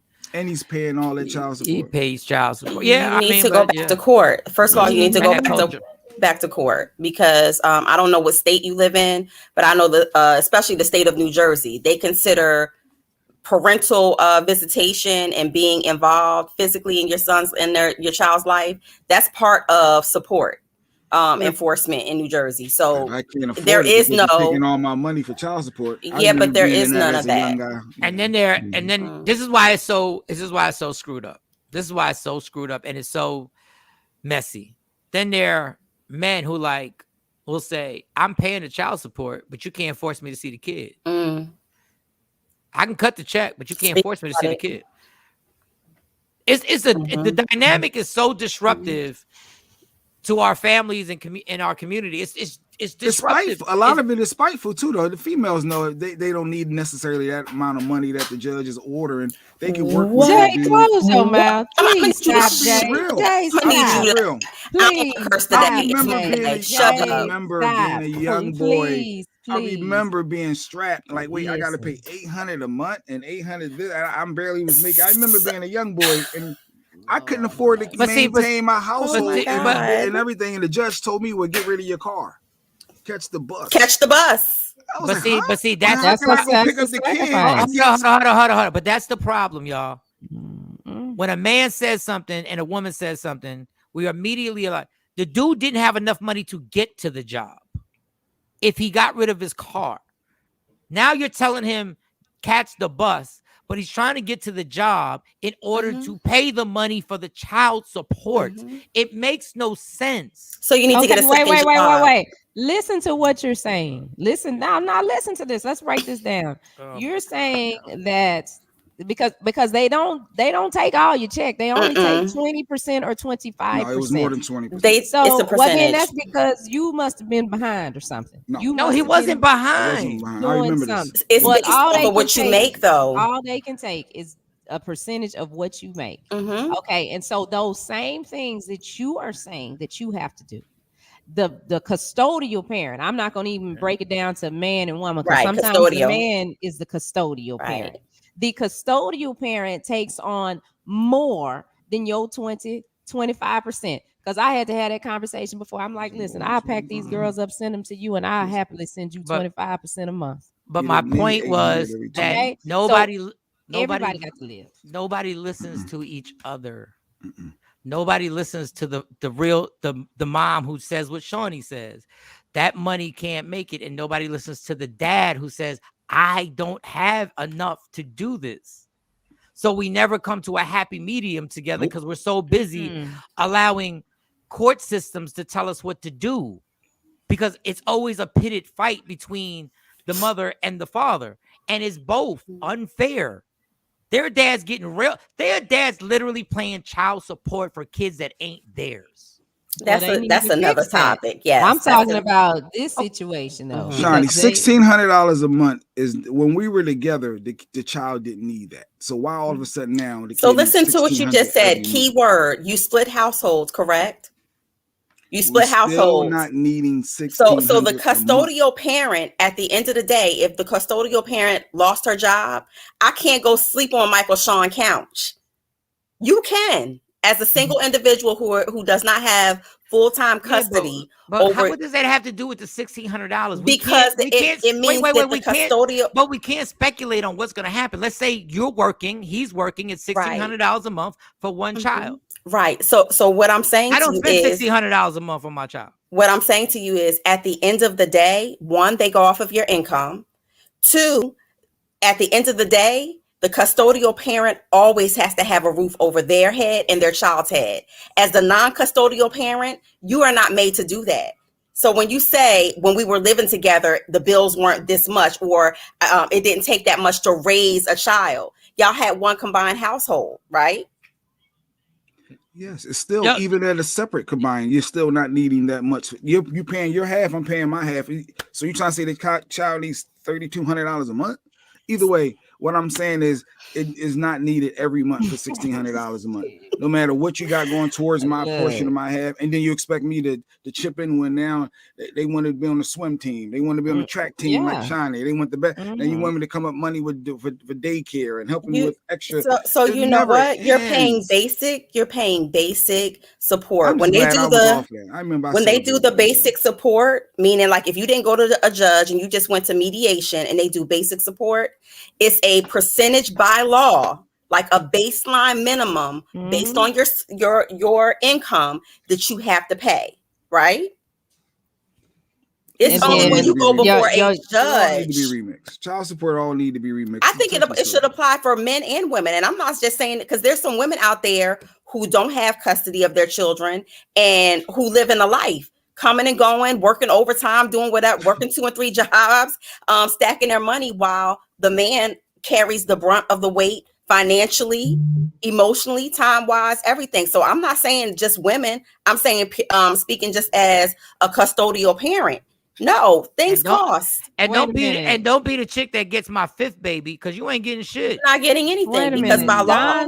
Don says I was paying $428 for one child, and the funny thing is that's the amount of my car note. That was the amount of my car note at the time. So are you saying $428 is too much for one child? Because I mean, if I ran down the monthly expenses for just my daughters, I ain't talking about rent. I ain't talking about nothing. I ain't I'm not talking about nothing but other than them. That's a whole full-time job. And you're saying with all the activities, but this is my thing. Why we don't listen to each other, because that is wrong. That's wrong. $428 for one child is not enough for the month. I pay $20 every morning to get my son to school when I don't take him. So you add that up 5 days a week. Okay, times $20. Okay, 4 weeks out of the month. It's funny. But I will tell you this. If one day the court system said, because the court system basically, this American court system isn't doing this to help y'all women. It's doing it because it locks people up when they don't pay child support. So it keeps people going to jail. I'll tell you what, if the court system decided, you know what, we're going to end child support from this day on. Everybody paying right now has to pay. And they made a countrywide. Everybody paying now has to pay. But from this moment on, understand, if there's a child born, it's on you. I would love to see if we would then become responsible. I mean, you have to, because child support is in place, but like for us, we don't. No, I would love to see if people use the child support system. I ain't getting nothing through child support. Me either. I'm not. But I'm saying, I wonder if would that even make us more responsible? If they said, listen, we're telling you right now, starting January 1st, if you get pregnant, nobody's paying for anything. I would love to know if that would change everybody, if that would make people be more responsible in their actions. I think people there are people that are responsible even after the action that'll say, okay, I'm just gonna go on and do this. I mean, because at some point that's what you have to. Well, that's what you should do. I believe that if the other parent is not doing what you believe they should be doing, or whatever the minimum is, you have to make that up, because ain't nobody got time to sit around. No, I'm saying, but would it make people be safe during sex? Everybody else still gonna be reckless. I think they would still be reckless having sex. Then at that point, it goes back to my whole analogy. You got to be accountable for your own actions. Because at a certain point, you got to be like, what the hell? What are we doing? So what happens when you're in a relationship that you believe in, right? You're married and you're like, this is going to last forever. And then it doesn't. And then your mate becomes this whole other person that you don't know anymore. And they just decide, you know what, this loving father or loving mother becomes an asshole, and it's like, well, you got the kids. All right, I amend the law. Then what? The law, I have an amendment. I amend the law. Oh wait, is this an official law? I gotta add. Yes, can you write this? You add it to the list. That was a very good point, Mo. I amend the law. If you are married, there's child support. If you are married, there is child support. Leaving me with all these guys daggone kids talking about you going to live your best life. If you are married, because it seems like them be the worst ones when you get a divorce and go through child support. That's like the worst. You on your own with it? How we saying it? If you are not married after January 1st, if you are not married, there will be no child support. If you get pregnant, no child support. If you are married, you will receive child support under the stature of the law of that state. Effective 1/1/22. Now, this is going to be my new law. My new law. And I'm going to do this. I'm telling y'all all now. My new law. We got other laws too. We got another law. Okay. When you get married, understand what you came with is what you leave with. I don't agree with that. We're not building. What you came with is what you leave with. Now, when you first get married, if you want to agree that there will be an account that you guys will share, that account will be split half. But if there's no agreement, yeah, Tam, he amended it quick. I amended it again. If there's no agreement, you go about your way. Well, in order to take money out that joint account, we need both thumbprints on the daggone screen each time. On one account. Because divorces get messy, and we have that joint account, and we agree to both split it if we split. And sometimes the other spouse will take all the money out, and serve you with the divorce papers the same day. So. Yeah, that law was already in place, Mike. You already have Mike's law. That law was in place as of May 14th. If you're married, you must leave with what you came with. That was already Mike's law. So we're good with that. If you leave, and it would Are we amending that? And no, this is why it helps. It's got controversial law next to it when it started. But this is why it helps, because now when you get married, you have to ask yourself, am I going to be a stay-at-home mom or a stay-at-home dad? And sometimes that is a financial decision that y'all make together, because honestly, depending on your skill set, if you're going to work just to pay for daycare or childcare, sometimes families do say, you know what, it's better for you to just stay home and be, the trade-off for nourishing and whatever. Well, now we have a business negotiation, which is what marriage really is, a business negotiation. So now you have to figure out, am I down for this? And then you have to go, if I'm not down for this, let's talk now. And let's be like, listen, I'm not down for this. So there's got to be some stipulations. You got to listen. We always see lawyers when we get divorced, when in actuality, we should see lawyers before we get married. You don't see a lawyer after you sign a contract with a radio station. You don't see a lawyer after you sign with the NBA. You don't see a lawyer after you sign with to get your mortgage. You see the lawyer before. So y'all can have a sit down and be like, this is what we're doing. So everything is clear. And all these people are like, that ain't love. Bitch, ain't nobody worried about love right now. We worried about what's going to happen at the end of this. So we can negotiate, and we put all the hypotheticals, all that stuff. I'll never cheat on you. I'll never cheat on you. Well, that obviously doesn't work because 51% of marriages. So let's talk about, just in case, me and Mo, hypothetically, and Mo, we're going to sit down. What if I cheat? What are the consequences of cheating? What's the money consequences? Oh, financial repercussions. So does she get more of the account? If it's in there. Yes. Yeah, if it's in the contract. Exactly. So now when we get married, we know there is the only thing that's going to get hurt is feelings. Because now we know exactly what the consequences are for everything. Matter of fact, I might not even be that mad at you. So if you cheat on me, I need $1 million. Well, it depends on who you marry, sweetie. If you marry me, you're gonna get 3,000. Yeah, but let's not make no mistake about this either, Michael Shawn. That sometimes people use financial crippling and breakups and splits as a means to hurt. So you get a divorce from somebody and you don't have any prenups or paperwork or whatever. There are some people out there who are that distraught and hurt because you're leaving them or what have you, that they want to see you in financial ruins. And it goes both ways for men and women. You're absolutely right. And that's why there should be a contract in the beginning so they can't ruin you. This is the only way they can ruin you. It's a form of abuse. The only way they can ruin you if you signed a bad deal with the record label. God damn, not a 360 marriage deal. If you signed a bad deal. Because, look, there are a lot of people who really get married and really are like, listen, man, I really love you. And I love you too. And it really doesn't work out because it just doesn't work out. It doesn't always have to be just people cheating and people do it. It just, at a certain point, you realize we got married too young, or our values changed as we got older, or your occupation, whatever job you're taking, you got to leave. But I really think if you put a contract down, at least it puts it in black and white So that and don't create a back door from the beginning, though, either. And you have to be careful because obviously you're going to have a lawyer who makes sure you don't have a back door to get out of that situation. But at least a person knows.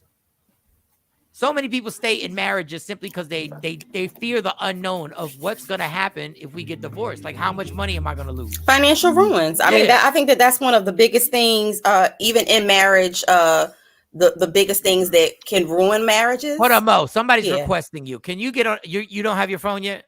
You still have your phone? Yes. Somebody said, "I wish I could hear the other side of this conversation." Which you don't like my side. Is that what you're saying? That's what you're saying, Star. You don't like my side of the conversation, Star. We're gonna bring the other side of the conversation in here right now, Star. But it all goes back to, like you said, protecting your money, and that's why Deion Sanders brought in who he brought in to speak to. But I think that needs to be part of. It needs to be part of training in in sports. Period. Here we go. Let's see if men and women would actually have. Oh wow! I see. Oh, you dressed. Because you always claim you ain't got no pants on. So today I got pants on.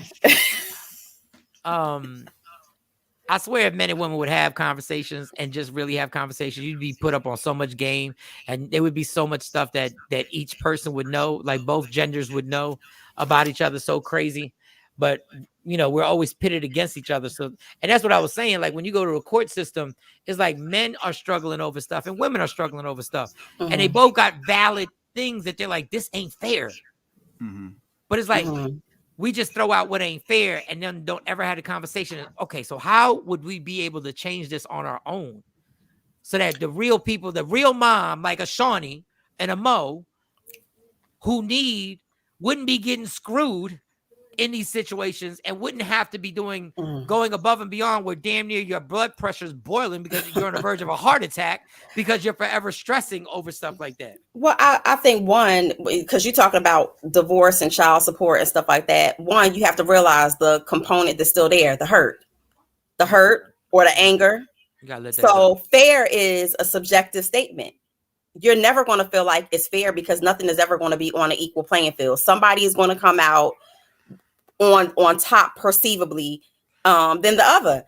So of course, you're always going to feel like it's not fair, but there are moments where, again, like I say, J Black, even if you're married and you stick your spouse, whether it be the man or the woman, you stick them with all of the kids and you get to walk away and live your best life and only have to give $400 a month and say, well, I pay child support. The court said all I got to pay is $400 a month. Do you think that in all fairness, that's enough for a single person, mom or dad, to take care of the bag that you left? I would need more information because obviously the other factors involved. But Jay Black, but $400 a month depends on what's the out of a divorce or a breakup or separation is enough to take care of them 4 kids that you're leaving with your spouse. And I said man or woman. Let's flip this, Mo. In California, if I'm worth $300 million, you think it's fair for you to get half? So of an empire that I created, that it's cool for you to run off with a cool 150 just for being married and sitting in my house. So no, I don't believe in that either. But the variables, again, there's different variables because I will go back to what Jay Black said. If I helped you build that empire, then there needs and the agreement was I gave up my career. I went to school. I have degrees sitting up on the shelf that you're like, baby, I don't want you to use those because I got both of us. I got our whole family. And then you decide, at 50, 60 years old that I want something a little bit younger or I want a newer model than you. Yeah, there needs to be some type of conversation about what level of compensation in terms of what I have put into the business. And that's for man or woman. I'm an equal opportunist. Yeah, I agree. I mean, it's a circle conversation. It just goes around and circle. It goes around and around. Because it's never fair. It's never going to be fair when it comes to emotional connections with people. You have an emotional connection. You think it's going to last forever. And then when it doesn't, a lot of people, most people can't separate the emotional line from the financial compensation. But when you talking about like the situation with Tristan Thompson and this chick, they both scandalous bitches. And they was both running the streets and in the hotel at 3:30 in the morning. It was both raw dogging. Mm-hmm. So that's why it's a good conversation starter. You know, it's a good conversation starter for our audience and for us to talk about. I don't care about neither one of y'all. Because once you in the mud, you in the mud. So that text message that he sent to her, where people are all shocked, I'm not shocked about that text message. You should see the text messages that guys send women when they want them to get the abortion. You want to really get in the mud. And so that came up too. And I know a lot of men say, well, I offer her the abortion money. She should have just took the abortion money and we wouldn't be here. But the realistic part, I think, going back to what you said, Michael Shawn, is the accountability for both. You knew when you went to his room at 2:00 in the morning, y'all was smashing. Yep. You knew you was drinking. He was drinking. So in terms of being responsible and strapping up and using a condom was probably slim to none. I just want to put it in for a little bit. Just a little bit. Just a little bit. And sometimes it is a little bit. And that's all it took was a little That's bit. all it takes. That's all it took was a little bit. But Tristan Thompson, that's a mess. Good luck to him. I think he'll be all right. I think financially he's going to be all right. Then I saw a meme where they were trying to go at Drake. They were trying to go at Drake because they said Drake had 3 paternity tests. He made her take 3. Dog, she was. Listen, y'all, take this the way y'all want to take it. Best out of 3. Yeah. If I got, this is no disrespect. I'm not better than anybody. But if I got a porn star pregnant, I would probably take like 5 just to hope that one of them would be like, it's not my child. Now, every child is a blessing. That's a lot of wishful thinking. Exactly. But my thing is like, that's what people do. Like women, how many times have you taken more than 1 pregnancy test? Especially if you got it from the dollar store. You be like, nah, this from the dollar store. Let me go to CVS. Yeah. Women done said that they take like 3-4 pregnancy tests and done peed on 3-4 different sticks, hoping for a different result. Because you lying to yourself. Positive. Dang. There's no such thing. Maybe if I drink more water, my urine will be clear. Positive. That's funny. You're lying to yourself. No, so I respect Drake that, hey, it happened. It happened, and now that child is here. And people, every single, and I'm not saying this to be corny, I'm telling you for real, every child that comes out of a woman's body is a blessing. I promise you, no matter how crazy the situation is, it is these children are blessings. Once they come into your life, if you are any type of human, you don't even know what life would be like without them. Like, I know if I didn't have my 3 daughters right now, I'd be rich and I'd be sleeping right now. I wouldn't be up because I would be rich. But they're blessings. Shout out to Amani. I don't know if you told me right now, well, then get rid of them. No, I can't live without any of these 3. I can't live. I can't breathe if these 3 aren't here. I mean, I think that we all had a do-over button because we have hindsight now that a lot of things probably would be different. But whoa, yes, you had a do-over button. What would you do? What do you mean you wouldn't have a kid? I love Fat Baby G. I think I would have had him earlier in life. Oh, what up, Bobby Holiday? Yeah, and I didn't know. Like, I was running from getting people pregnant like for a long time, and then I didn't realize like I'm the oldest parent in the group. Listen, I feel all crazy. my kids, all my friends who started smashing early in life, like they're done with raising their kids. The kids are having kids, they grandparents, and I'm like, so I'm still going to PTA meetings and. You look great for your age. F you. What are you talking about? Right. I could have been back in these streets heavy.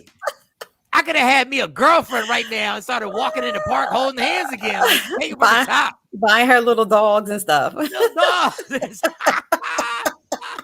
Dave Bird said, I don't think she have any love for me no more. Cause I'm talking about his sister. Talk about your sister. Yeah, his sister. Yeah. He got a lot. He got some sibling rivalry going on and fights and. Damn, I missed all that conversation while I was talking. Yes, there was a lot going on. There was a lot going on in the comments. Bring the comments back. Well, you want to take a black and mild break? Yeah, I guess you could take a break. Talk about Stevie J spousal support. You want to go into the mom with the new pics that was going viral? Let's do the mom. let's do the mom because it's kind of weird, but it's kind of not weird at the same time. Praying for you, David. Dave, look, whatever you're going through, Dave, just hold tight, man. Just put an anchor. Just put an anchor down. Put that anchor down on the ground and just hold it down because you'll get through it. Please read it out loud so she. Oh God, read it out loud before I get to Black Mom. Wait, can you run that back? Run the first comment back. All right, that's what he first said. Okay. So, you want to read it? Go ahead, Mo. My sister Sherry Burns is a piece of work. She is ready to tear down her own brother and hurt him after all the good things that I've done for her. Her ungrateful self. I don't care if this gets out because she didn't care about my feelings. Now, Sherry Burns, I don't know you. Oh, Sherry's on. Oh, wait, my sister literally have to walk on eggshells for, and this sibling fight has been going on for years. Okay, what are y'all doing? Y'all just what don't are y'all fighting over? Like y'all trying to decide who the favorite is? I can answer that. Whoever the oldest is. What? I wish the world could see what kind of sister do I have. He big mad. Right, that's more than mad. That's hurt. That's hurt. Dave. Yeah, and you know what? That is hurt. That's something you're gonna have to pray on. I know that you believe in a higher being. That's something that you're gonna have to pray on and leave on the altar. Yeah, because Michael Shawn in the Takeover Legend show, we not mature enough to I'm not mature enough. we not mature enough. So that's something you're gonna have to leave on the altar, my brother. But I'm praying for you. Me and my sister got one of the great. Look, let me tell you something. I embrace my blessings. Me and my sister got the coolest relationship ever. My sister drove me to my first detox and never said a thing. She said, "You got to get in the car." And I was like, "Oh shit, I guess I do." All right. And then I think me and my sister have literally got into 2 arguments ever. Not in childhood. I'm not talking about when we were 10 or 11, but I think we've gotten into 2 debates ever. Kelly J, Dave, me and my brother have never gotten along. F her. Damn. I'm Jesus. I'm about to call my sister right now. We have problems with family members, but as the old adage say, she may be a bitch, but she's my bitch, and she can, can't nobody else call her one. Hold on, Mo. Dave said, how will you all feel if you hear that your own sister talks crap to you and other family members, and you hear it all at the same time? Well, why can't y'all go to the side and just address it? Because they be sister telling other family members talking slick about my man Dave. Do you believe Dave do this in his household? Or Dave, can you believe he doing that? He said this. And I don't like his wife. It can go down like that. I don't like his wife. Not the wife. I don't know. Well, There's something going on, Dave. Before we start playing, I told you we not mature enough. Before we start playing with everything Mo said. I hope you listen to. Like, pray on that because you got some hurt on the altar. You got some hurt feelings, and I get it when there's nothing like a close friend or somebody close to you hurting you. Dave, and it sure gets back to the wrong person. She's very small-minded. I don't care if this gets out. Okay, Dave, we always say we don't care if it gets out until it gets out. You know and you're speaking of a place from hurt, Dave. It's very clear, just from your few comments. You're speaking of she hurt you. It's hurtful to you, and it's okay. Hey, Don Page, stop with the bullshit. I feel you, Dave. You don't know shit about what's going on. No, he probably Don Page Don Page part of the family? No. He's not part of his family. Not David. Stop all that. I feel you, Dave. You instigating. Whenever Jay be mad, when he be on his mad rants, and he don't yell when he rants, he just goes, I never co-sign. I'll just go, okay. Because I know if I co-sign, it's going to amp him up. It's going to put the battery in his back. Like, all he needs is one year. Exactly. That's all you need. Dave, shut your ass up. I feel you. All that I feel you. That means go get her. No, don't go get her. Leave it on the altar. Give it to God. Give it to God. I don't get along with my brother. Well, leave that poison to you. Like, don't be spreading that poison. See, that's negative counter transference. We not gonna do it. We ain't gonna do that. We ain't gonna start the what? My God! I thought you was gonna say she smoked crack, and I thought that's what all I saw was crack. I was gonna say, wait, your sister on crack? So Don Page don't get along with any of his brothers. Either. So I don't even. Wow, that really would hurt my. That would hurt my feelings if I didn't get along. I don't have a brother. Maybe we could have an intervention show. It's holidays. I caught that. He said that I know of. That I know of. That's why I don't be going to Puerto Rico too much. Dave, sometimes you have to be the better person. He's tired of being the better person, though, Jeanette. He's tired. God darn you, Jay Black. There goes the battery in the back. God darn you, Jay Black. He always the one that gotta bite his tongue and can't speak his mind. Why are you talking trash to other family members about him? And y'all supposed to be squad like that. That's crazy. That ain't right. The biggest scene I ever made in my family is when my mom co-signed and said, "You're right." And that was the biggest. Well, that's because you come from a Puerto Rican family, and the boys are already always right in a Puerto Rican family. He said, "Oh no, whoa, my sister and my mom in that household. Oh no, y'all got the wrong ones. Boys are always favorites. My sister moved out when she was 18. Like graduation happened, it was a cap and gown, a diploma, and bags got packed. And I said, "Oh shit, she's serious." Because boys are always the favorite. Boys could stay home in Puerto Rican families as long as they want. Yeah. They still got their room. Don't instigate y'all. I'm with Dave. Stop, Kelly. Stop with that. I'm with Dave. You don't know the whole story. Team Dave. From the moment I start doing something for her, I always get sucker punched. Damn, Dave is hurt for real. All right, Dave, you need a black and mild break. I'm gonna pray for Dave when we go on our black and mild break. I'm gonna pray for him because that's a serious situation. I can feel the hurt. Coming from you, Dave. There go Don Page. Everybody in their bag today. I'm the black sheep of the family. Can't relate to you, homie. I'm the prodigal son. But let it out. Don is co-signing and putting the battery in the back too. No, at least the Seahawks one. No, Dave inspired Don to be able to speak his truth. And that's what's happening right now. People are just speaking their truth. Damn you, Jay Black. They burst about Ivana Van Sant to heal this. That bitch ain't never healed nothing. Wait. She never healed DMX. DMX died after he did his thing. Wait a minute. Did she do something? She don't never heal nobody. I hate them shows where they be like they heal people. They be on this. Jeanette, I know. Oh, the baby is the favorite. Laugh out loud, Jay Black. Jay Black, the baby. Okay. I was the youngest here. The youngest of three. I know. Oh, these comments, y'all on fire today. I tell people I have an older brother. We are 6 years apart. Act like it. And act like it. So dang, y'all coming hard for y'all siblings in these comments. Red, I can't relate. She said I can't. Thank you. I can't relate either. I'm about to call my sister once we done this show. Tell her I love her. Yes. Right? I love you, Kelly J. I'm the black sheep as well. Can we please talk on that? Oh Jesus. Oh, my siblings are like my kids. Like I'm the oldest. My siblings are like my kids. I don't know. I feel bad for you. You know what you're going through, Dave. Yeah, I feel bad because my sister listens to the show on the way to work.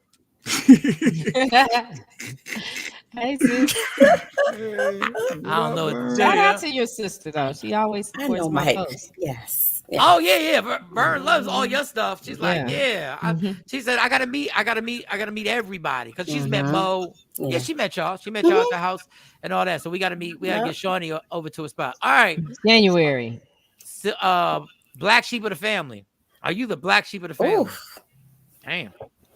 Well, Kelly J, me and my brothers are 5 years apart. Oh, Tam. Okay. 5 years apart? Is that a lot? Is 5 years apart really a lot? 15 and 20. Not really. Not when you get past 20. Like you're no. 10 and 15 is the difference. Yeah, that's a difference. But when you get in your 20s, no, it's just all. Because me and my sister were 4 years apart, which is perfect. Because once she got into high school, I graduated. Because I literally didn't want to be in high school. Because I didn't want to have the name. I didn't want her having that whole boyfriend thing, walking in the hallways and stuff like that. But it can be worked. But it can be worked out because I just don't care what people say about me. Really? That's a defense mechanism. Yeah, right. You lying, Red. You lying. Yeah, we all, whether you know it or not, we all care about what people think of us. But it's just to certain extents.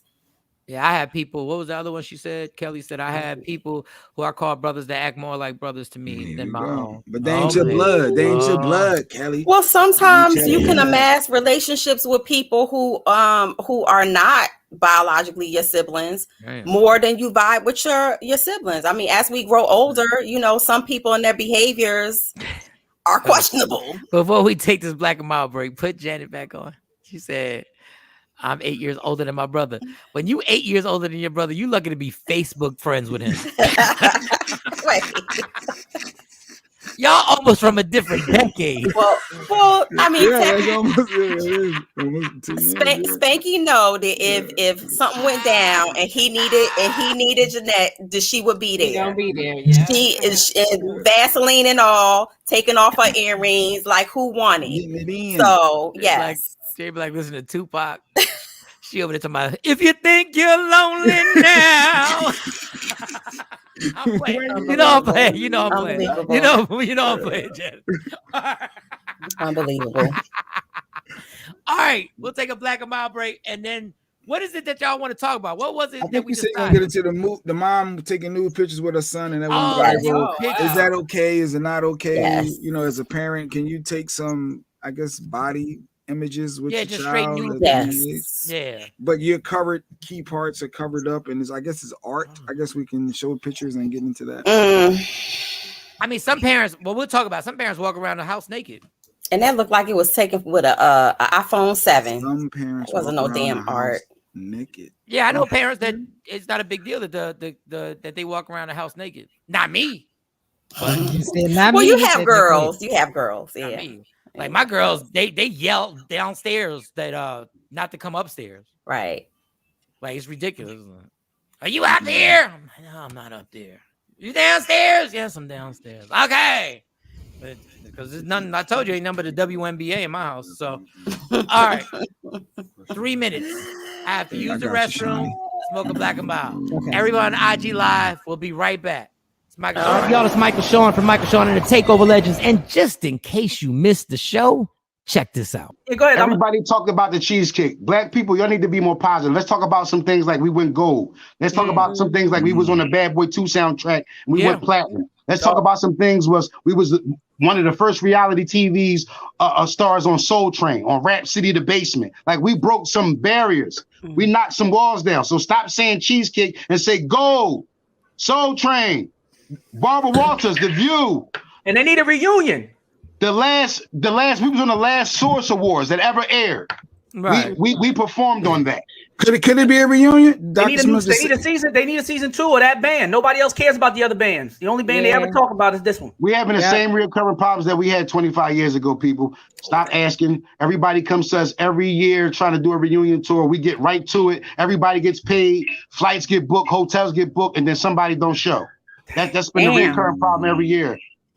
Really, I'm tired of getting hyped and anxious about it because everything 2020 and 2021 has been a year of retros. Retro Jordan, SWV get back to better. The Bad Boy Reunion Tour, G Unit, State Property, Locks, Dipset is a resurgence of what was hot in my era. So the time would be now to strike, but we can't bring these 6 individuals to come together and do it.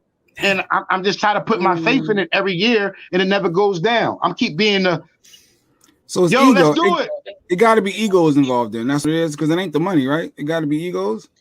I'm gonna keep it blank because when I do these interviews, people they misconceive it or they misperceive it. I love all my brothers and sisters. I came in the same gang with y'all, but we got to get this right. We left too much money on the table. All these other groups, Danity Kane, Day 26, they still tour year after year, all year. We just left millions of dollars on the table because we can't get it together because 6 individuals still have this egotistical, egomaniacal problem that we can't come together and get this money and then go back to our rooms and then wait till the next day to come out and get some more money. So we just need to get it together or leave it or stop trying to entertain the idea. Let's just do it or not. I'm tired of watching all these groups get back together, the G Units, and they just get nice 6 months runs and making money, and we just sit back and watch this shit on Instagram. I'm tired of this shit. Search Media Room 360 on all streaming platforms. Michael Shawn and the Takeover Legends. Yeah.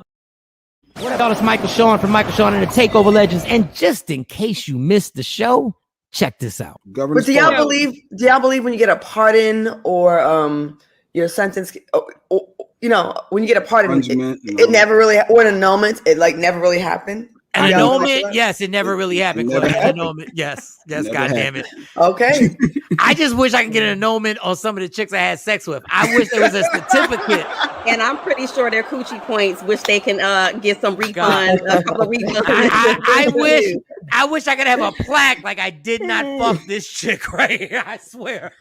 But I speak for the ladies. We feel the same way about some of y'all's penises. Yes. Like, God damn it, why? No. I agree totally with y'all. Look, I have sat next to women at the end of a hotel bed and be like, it's okay.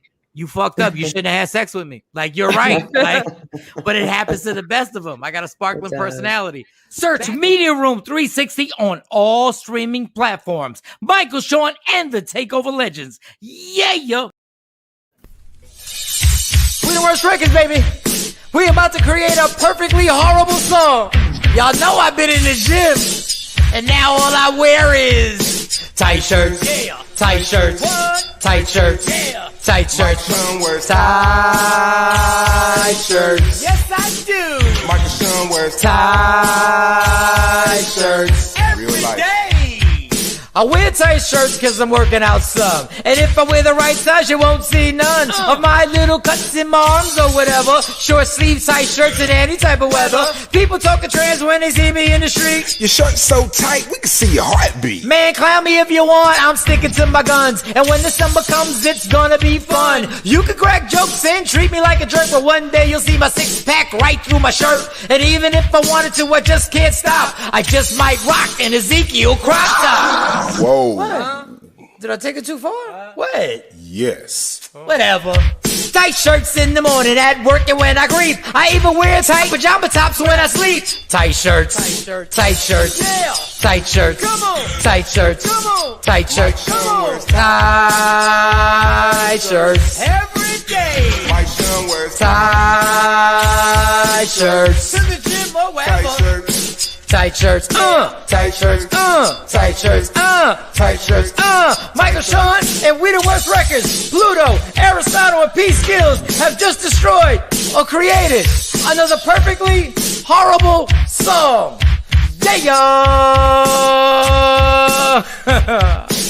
Check out the next single, Grown Man Wearing Skinny Jeans.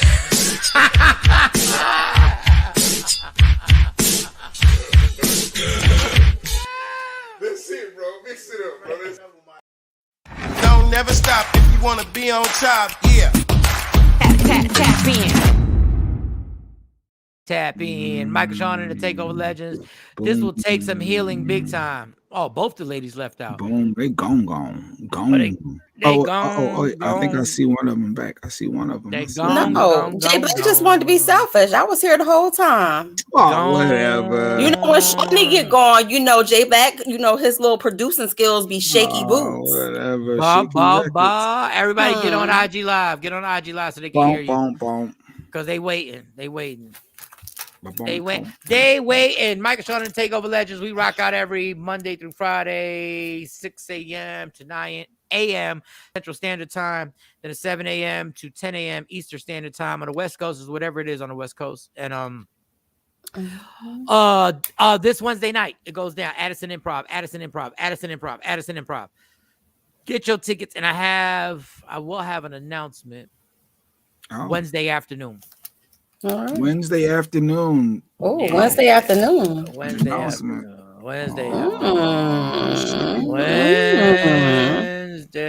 You ain't got nobody pregnant, is you? On IG? I'm not even capable. You making the announcement on IG on Wednesday afternoon? Yeah, I'm gonna make the announcement Wednesday afternoon on IG. Okay. At like 1 o'clock, I'm gonna make the announcement. It's the way I give. It's the you way struck it rich and you leaving us. No. If I struck it rich, I would leave y'all, but I give everybody. No, I give everybody. No, I give everybody their piece. I'd make sure everybody can be like, oh, I'm good. Go ahead, get the hell out of here. Unbelievable. But you know what? We might actually. I always said D. Marie. Go ahead. I always said if like let's say I hit the Powerball, right? And it was like 500 million. We go, who's our financial guy? The Business Bully or Darrell Washington. Take your pick. We got 3 now. You got Kamari. Kamari. I would go to Kamari. I'm like, Kamari, I need you to figure out what we're gonna do with this money. And then what I would do, I would build a studio, and we would do a morning show, and I would pay radio stations to do their morning show. So I would pay radio stations. And somebody said, I was like, I think I pay them like $500,000 for a year. And a salesperson said, that's too much. $500,000. They don't even make that. I was like, I just want to make sure we're like in 10 different markets. And I just pay it. And but we all got to come to the studio and do the show. Everybody gets paid because it's all going to be a write-off on my company anyway. So is Jay Black going to be producing, or is he going to be? Oh no, if he doesn't produce, he's fired. Okay, because Jay Black be on this shit sometimes, and he's like, I don't produce anymore. No, he got a book. He got to book guests. He got to coordinate. He got to do the whole thing. Or you could just stay home. I mean, you could stay doing what you're doing. I should be able to get paid for free if my friend hit for millions and millions of dollars. No. You got to produce. This is business. There's no friendship in business, Jay Black. I wanted to be a successful morning show, and that we pay for it so that we can do whatever we want, other than breaking any FCC laws. Mo, let us find out, Mike. Like what? Zach on Sister. Yes. I don't know who Zach is. I don't know who Zach is. For those who don't watch the series, yes. You don't watch the series.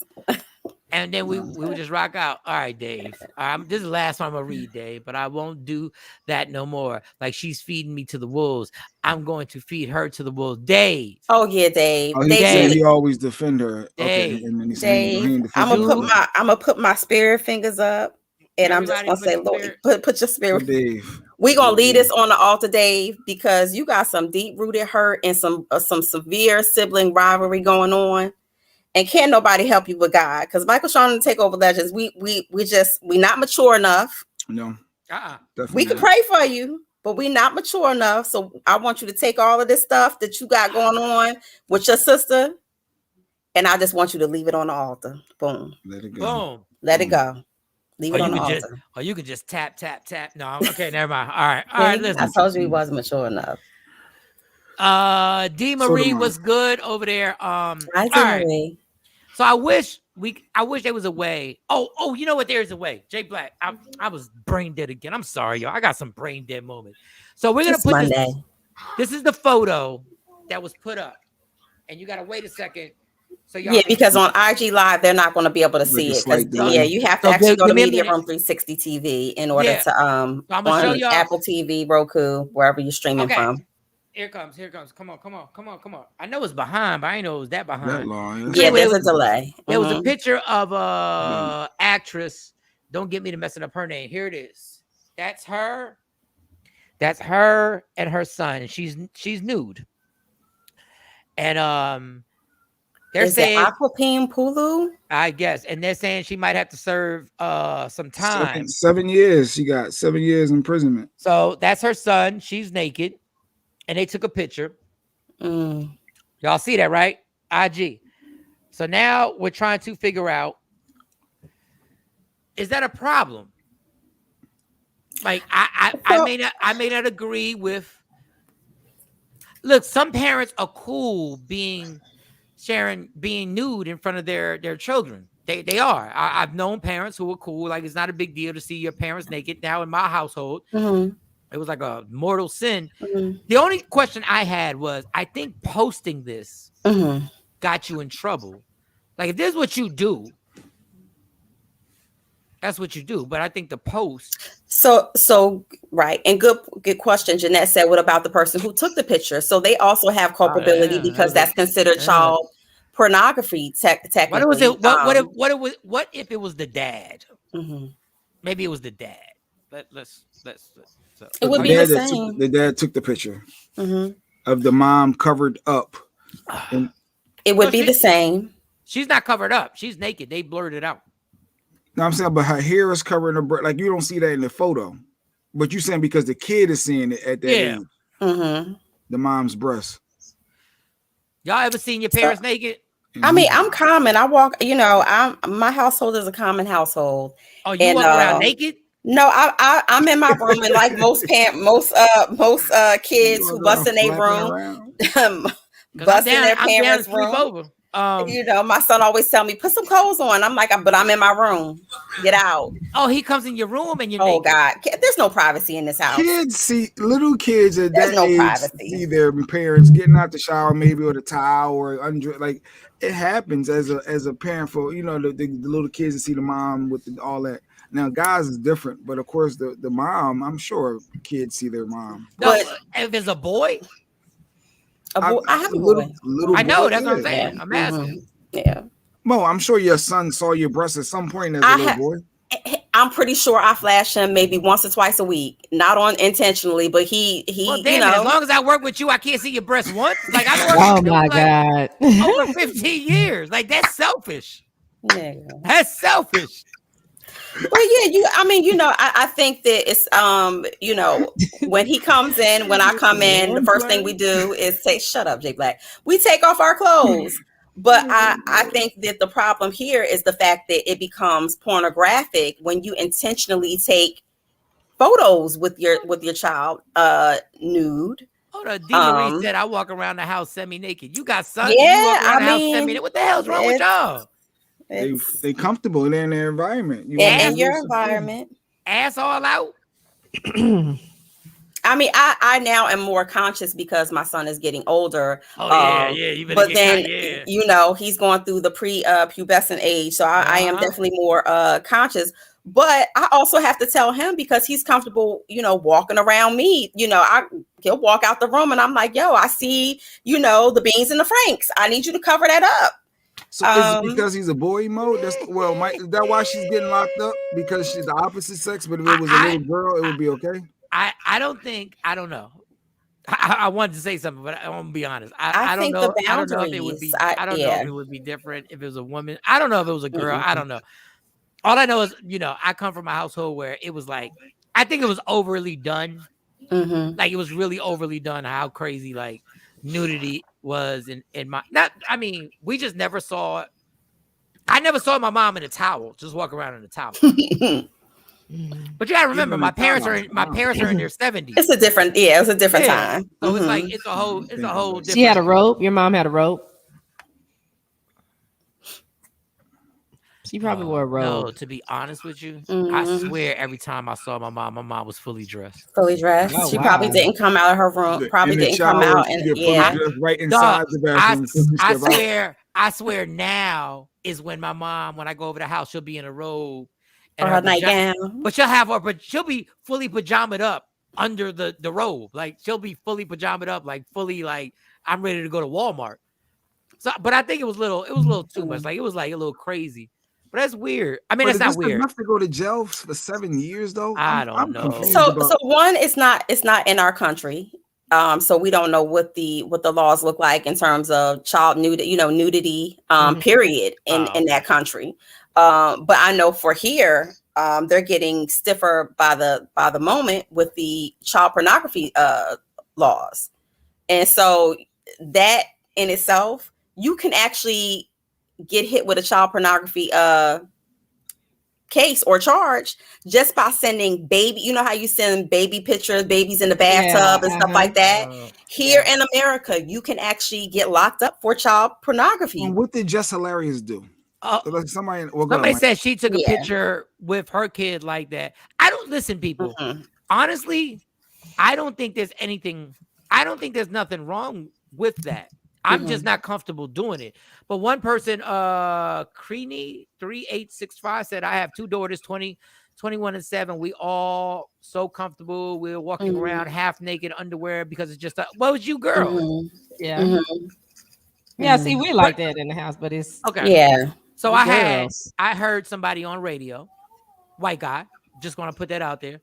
It said that he used to take baths with his daughters when they were little, when they were like 2 or 3 years old or whatever, and stuff like that. I couldn't do that. Yeah. Like I couldn't maybe with my son. No, but if I was gonna get in the tub with my daughters, Like if I wanted to, let's say I want to take a bath with them, I would have to put on some swimming trunks and chill with them to do that. I mean, my son has super long hair, and I know what you was about to say. I know what you was. I was like, I was about to I was about to black out. I was like, I'm gone. It's a morning show. It's a morning show. It's super long. It's a morning show. But no, he has super long hair. So what I do now, because he's older, and he has an issue with like getting his hair washed in the sink, I put on a bathing suit and I'll get in the shower and I'll wash his hair in the shower. Good. But because he's going through this puberty thing, he's starting to shut doors. Yeah. He got things to take care of. So he's not there yet. He's not there yet. There's definitely a party in the pants, but he's not there yet. Party in the pants, party in the pants. Yeah, I never with dads and daughters in the bath. Just DeMarie said. I mean, listen. After 6 months, right? A little baby. Yeah. Some things are pure where people, this is my child and it's the most pure thing in the world. Right. And there is no sexual thoughts or anything like that. I'm just not comfortable because of how I was raised. So I don't, if that's what you do and it's all on, something where you're good and it's something done in a very pure way, I ain't got no problem with it. I'm just not built. Like that's not what I do. Like literally, I can go to the gym and have the tights on. That was just hilarious with her picture, but she is naked under it. But I don't understand why do we have to be naked? And I don't even think that that's really technically a naked picture. It's nice. And then there's the other one. The Ghana girl wasn't told she was the other one. No, her hair was covering up her breast. She was naked. They blurred that out. But they blurred little pillow just covering her. Well, there's the other one. But they covered natural.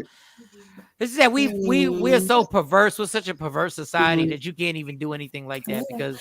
And unfortunately, things do happen to children. Whether it be through, through adults. And so I think that the precautionary measure in drawing boundaries and lines, regardless of what your intent is important. You can show the picture to everybody. It can be super innocent, for you and for someone else. It could be the gateway to child pornography. So. Yeah. That's always an iffy situation. I don't know, man. I got all girls, so I just play my position. Everybody just keep their clothes on. Like if I got, like I said, when I go to the gym, if I got tights on and I put my shorts over the tights. When I did it, the tights. Yeah, when you go to the gym. Oh, Jay don't go to. Jay ain't go to. He'll go to the gym. Jay from Philly. So Jay only wear ball shorts. Yeah. He wear ball shorts. You wear tights under your shorts. That's whatever. All the ball players wear them in every game. What are you talking about? Go ahead, Michael. All the ball players wear them. You wear tights to make sure everything is tight. But when I take my shorts off, now mind you, they tights. I still don't walk around the house just in my tights. Like I still like it's a little too much. It's something about when you say tight. Show the pic again. Somebody said show the pic again. No, they're tights. Okay, let me put it back up there. So IG's getting involved now. They want to see the pic. The Just Hilarious pic. Yeah. Show the pic. Okay, here's the first one. Just Hilarious is really upgraded. She's really gotten. She's cute. But you see the art in the photo, the art aspect of what I think she was trying to go for. I actually do like the pictures. I do like the pictures. I don't see what she was going for with the. I don't understand. Yeah, they got the J's on. They got socks. She got the pillow on. I ain't mad. You don't understand the artistic. I guess whatever they were trying to go with, the vision. You don't see the vision. No, I don't. In either picture. There's the first one up there. Just sitting there with the pillow. All right, what's the next one? Yeah, I don't get it, but it's not for me to get. That was for her and her. She got a lot of backlash from that about 3 years ago. I don't see anything wrong with the picture, but I just don't. And the other thing is that nudity in America is so like. There's the other one. Yeah, like if you go, like in Europe, they got billboards with people who are naked. Like nudity is really like a nude beach and stuff like that really ain't. But kids, I think it's because of there's a child aspect, and with that second picture, Mike, her body is up against his body. But it's and they both it's her son. But that's how it is when they're born. When you had a baby, they sit the they got baby a breast. on. You they ain't got a got no shirt breastfeed. on. But they don't have to breastfeed, but they chest. breastfeed. It is a pillow. She does have a pillow on, and if you look more closely in the picture, there's still another like the black furry pillow around it. So yeah. Just don't I think that like just gives the illusion. It gives the illusion. Don't hug me like that. You have another the person one. is naked. I don't know, Just. I might shoot the club up. I might shoot the club up. I don't know, Just. I don't know. Asia Janae says, I have a child pic with my mom with pillow clouds, but I'm a female. For a male child, you could have picked any other photo theme. Yeah.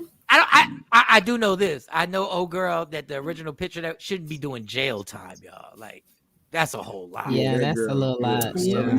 That boy do look a little old though, Mike. He look like he's about 7, 8. But once he's again, not 7 or 8. About J Black. He's about 5 if that. Look like he dribbling the basketball, ready to hit the courts right now. Well, they can do that at 5. Yeah. Yeah, I ain't mad. He's a little boy. Now, once again, if she would have taken that picture with me, I would have shot the club up. You know what? what? The picture, she cute. I ain't gonna lie. I don't roll the dice. You said she cute? I like her.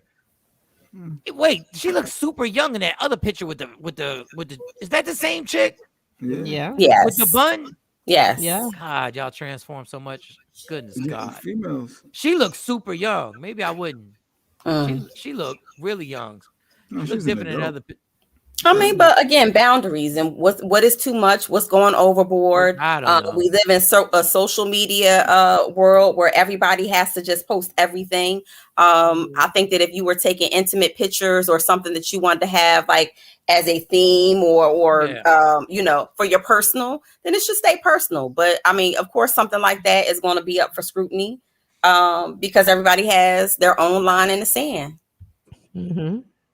Could you do a show if they paid us, if we had to all be in the studio and they were like, we would pay y'all $10,000 a day, but we got to do the whole show naked. $10,000 $10,000 a day, $365,000 a year. You said naked.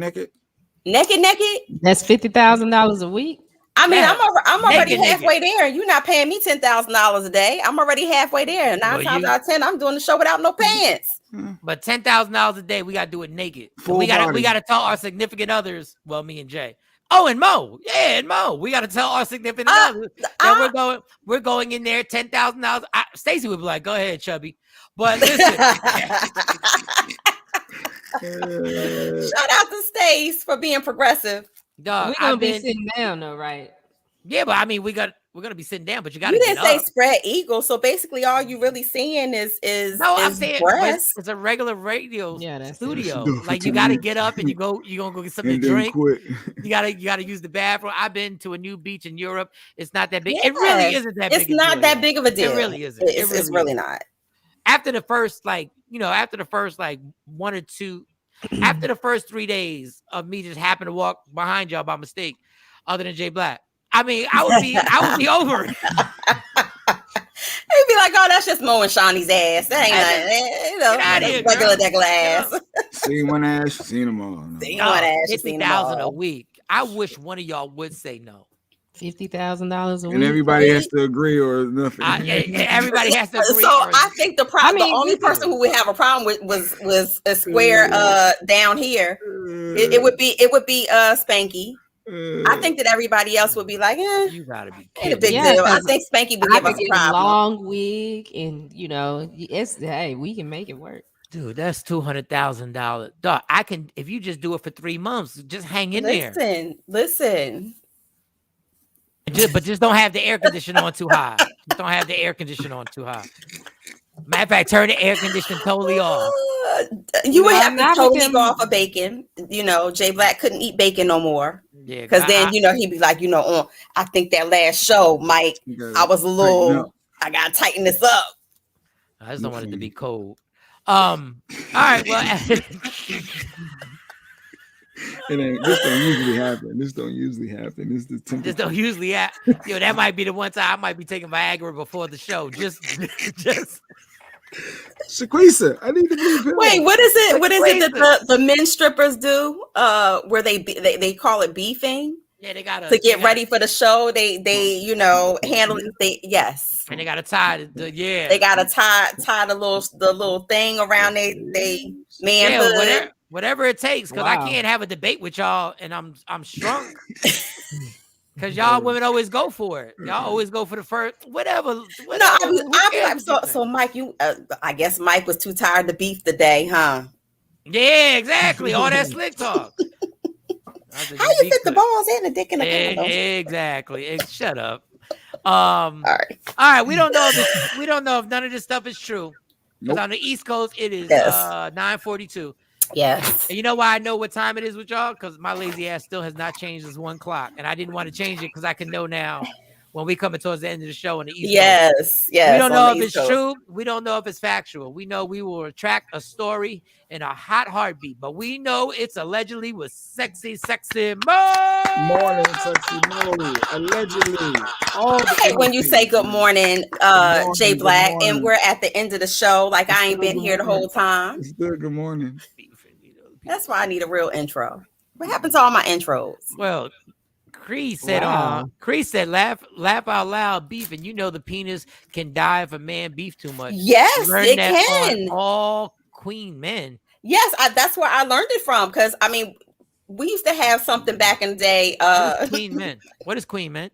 It's a show. All the Queen's Men with Eva Pigford, whatever her name is. The actress Longsford. Yeah, whatever her new name because she's married. Top model. Yes. So that's where I learned it from. I was like beefing. I was like, I know that they had to, do a little something to get it up. But one of the strippers on the show, he actually went to the doctor and he said, if you don't stop beefing, you're going to end up it's going to stop working. It's not going to come up. It's not going to be able to get up anymore. He's going to lose all of his ability to. I don't ever disrespect my penis like that. C. Renee. Sorry. Did I say it right there? C. Renee. Sorry. So apparently I looked it up and it is a thing. It's a thing. What do you mean is a thing? Beefing is a thing? No, but like the effects of beefing, like the effects of long-term beefing for some of the strippers, it's a thing. So they have to masturbate and then they have to put something on there. They tie it off. Oh, wow. They tie it off. The blood cells off. I guess they like the bloodstream off or something like that. That's crazy. Well, it's the same thing that women do in the gym, especially bodybuilders, when they want to isolate a certain muscle.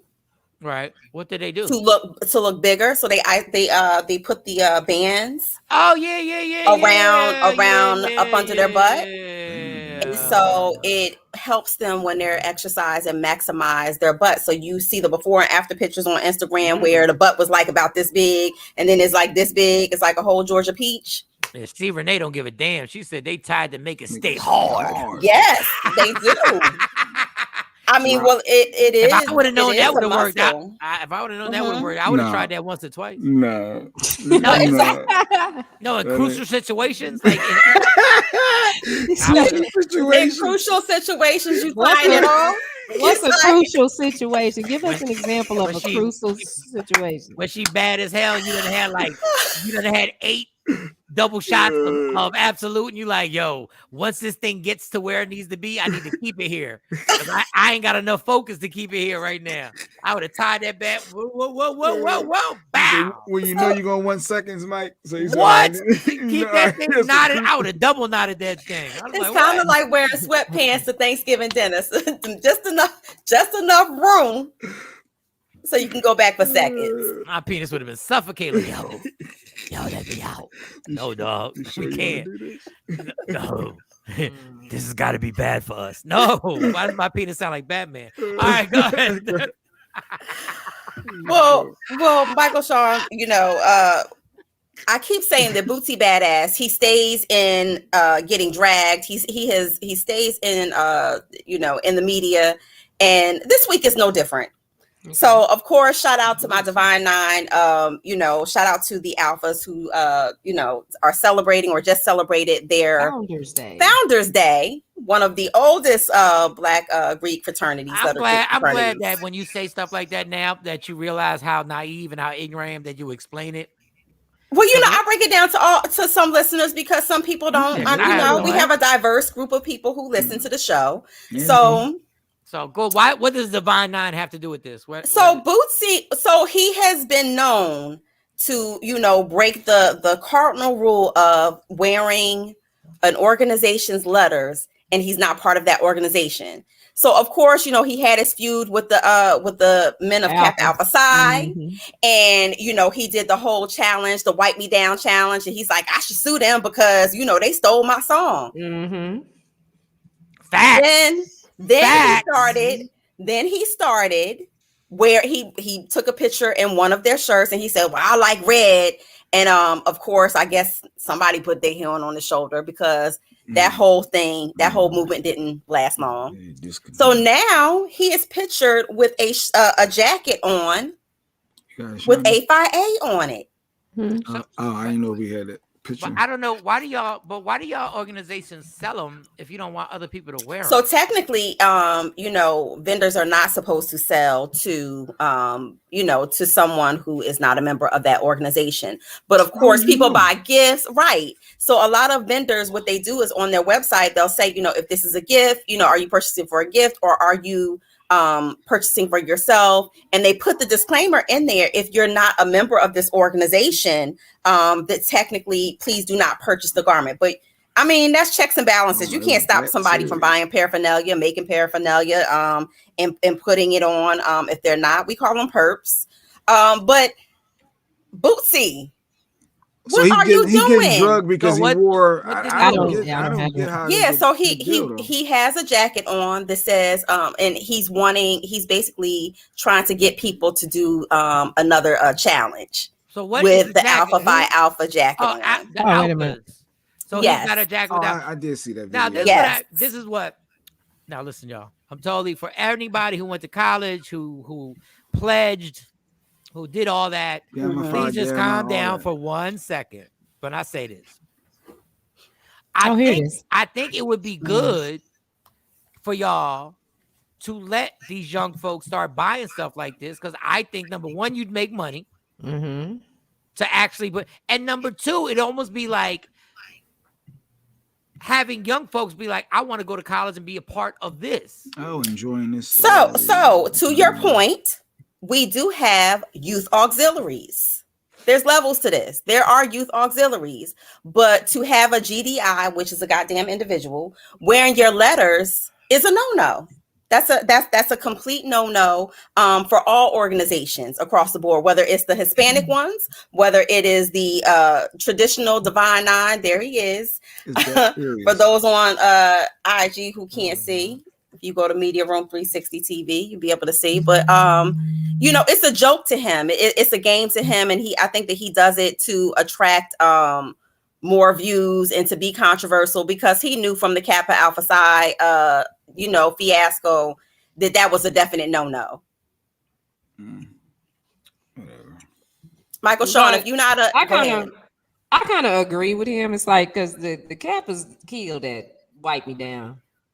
It's Boosie. It's not. I mean, the Sigmas have. If I was George Clinton, the Qs would have to pay up for the atomic dog. Well, I think they made him an honorary member, if I'm not mistaken. I think that he's an honorary member of Omega Psi. I bet they did. But then you have. I think that should have happened with Boosie, because it's like they still. You think the Kappa should make Boosie an honorary member? No, the Kappa should be happy that Boosie doesn't do a cease and desist and not let them play that song ever again. Well, music is something that you can't stop people from playing in a party. Oh, I can stop if they if they took it and adopted it as their permanent song and inducted it into their bylaws and their constitution, then that's something different. I can stop you from playing it at step shows. because people are paying to get in there. I can stop you playing it at step shows. So then that would mean that you would have to stop the DJ, the particular DJ, from actually playing the song. I could just make whoever's running the function get sued. Forget the DJ. I mean, we sue every entity anyway. That's not what I'm talking about. But when you're talking about stopping playing music, then dog, that's the music I made. Y'all didn't even make these letters up. They could be like, "What's the guy? Let's get ready to rumble." And you play that? Woo! Yeah, it's a million. Yeah. That's because he has done his work to make sure that property belongs to him. I just think as a tradition, I know you're very strong in tradition, so I'm not going to get deep into this. But the reason why the Lakers are the most popular NBA team in the world, the reason why the Cowboys are the most popular team in the world is because they allow people to buy their stuff. They allow people to be part. You don't. You got to go through a process. But Greek letter so stop forget the honorary process. members. Then stop giving honorary members. So let me say this. Forget the process.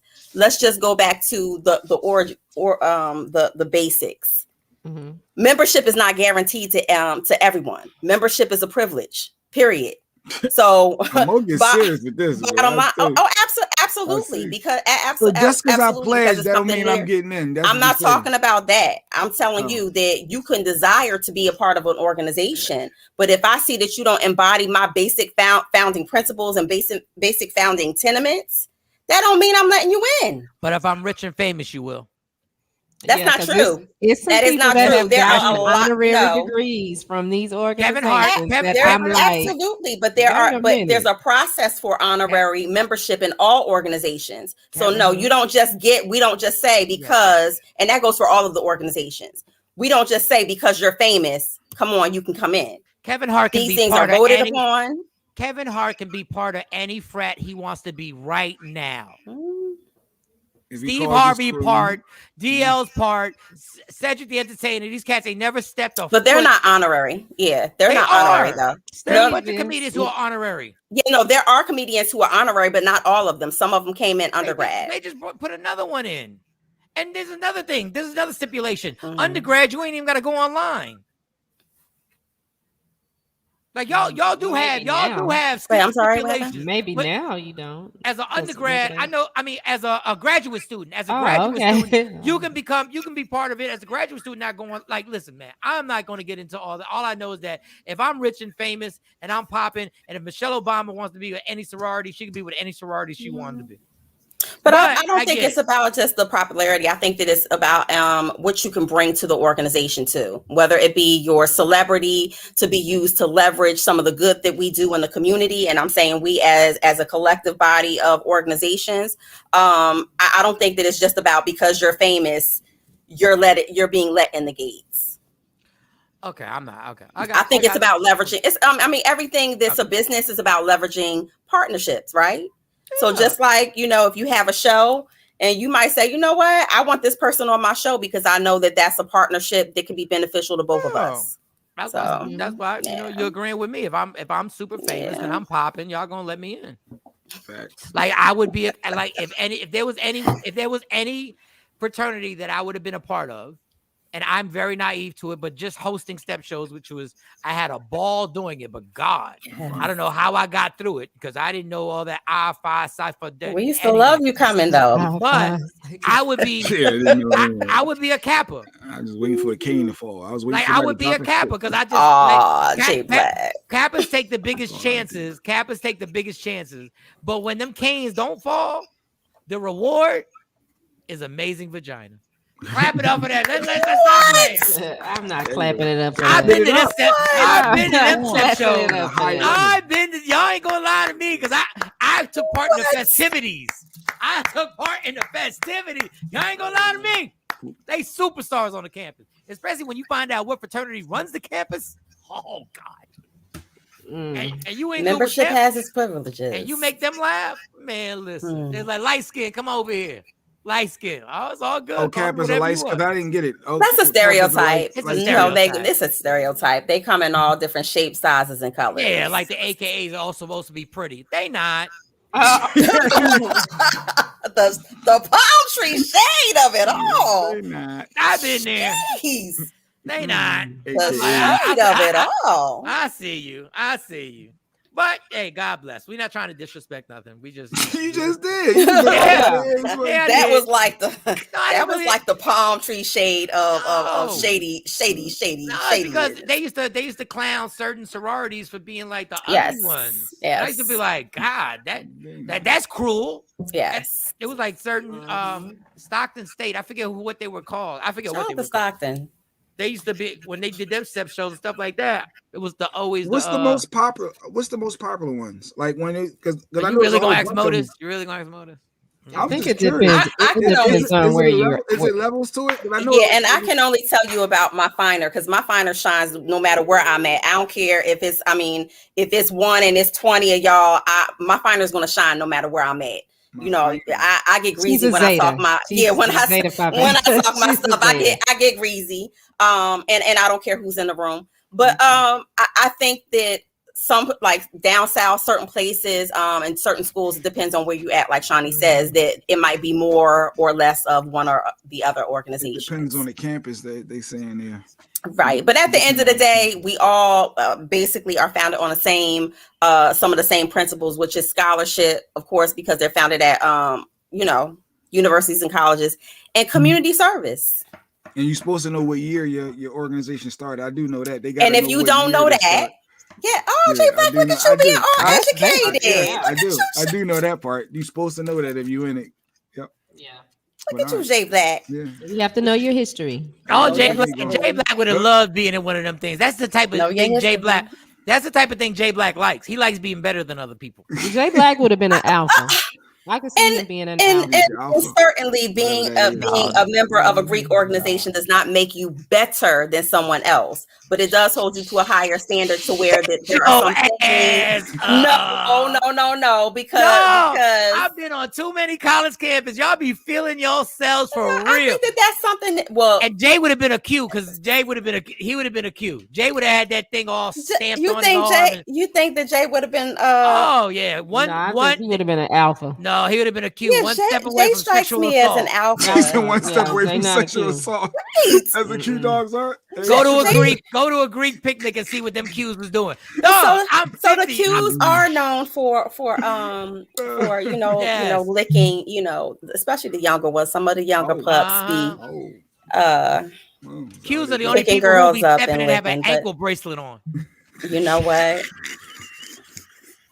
I can't. I'm done. But I don't think. I think Jay Black would be an alpha too. Yeah, I think so too, Shawnee. I think that's where. No, because Jay in his 20s, all Jay wanted to do was fight. That's all he was. He was a bully. He wanted to fight people. That's what he wanted to do. But Jay Black is a quiet storm. Jay Black don't even really raise his voice. Like he mean what he say. Yeah, exactly. He mean what he say, but he not loud about it. Let me tell you why he's a Q. I saw him. We were parked. Well, we allegedly with Texie Mo right now. And there was a ticket, and the dude wanted to make us pay, and we never paid. Jay Black grabbed the money, spit on the ticket, and gave him the ticket. But did he yell? But did he yell? Did he yell when he did it?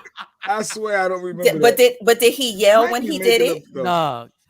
Whatever. If yelling is part of being Jay ice cold. Yeah, Jay ice cold. I think definitely Jay would have been an alpha. All right. Well, whatever it is. Allegedly. All right. Allegedly. He would have been on house arrest. My entire family accused. Tam was good. No disrespect. Even though I know what I said was disrespectful. Yes. Sorry, Yes. Q's always husky. You don't never I rarely do I say I met one skinny Q. Look at this. They're all sizes. Yeah, they're all sizes. I mean, gone are the days of the stereotypes. Every organization comes into its own, it's like a melanin I just can't rainbow. I can't anything that you put on a horse, you can't put that on me. Like, cause I'm sensitive. My skin, I can't keloid and stuff like that. Yeah, just remember when a lot of these, all of the organizations as of this year are, with the exception of the IOTAs, are all over 100 years old. Yeah. And so you have to think of when you're talking about tradition and things like that, you have to think of the time and the era that they were founded in. And God bless. Y'all should rock out because I've never had a bad time at a step show. I've never had a bad time. No. I mean, y'all do interrupt parties. Y'all interrupt good parties. Y'all do interrupt good parties. Like the party be popping and it's like boom, boom, boom, boom, boom, boom, boom, and here y'all go. Look, a good stroll. A good stroll, good party walk if you came from the dancing with this badass chick. Here he go. Here they go.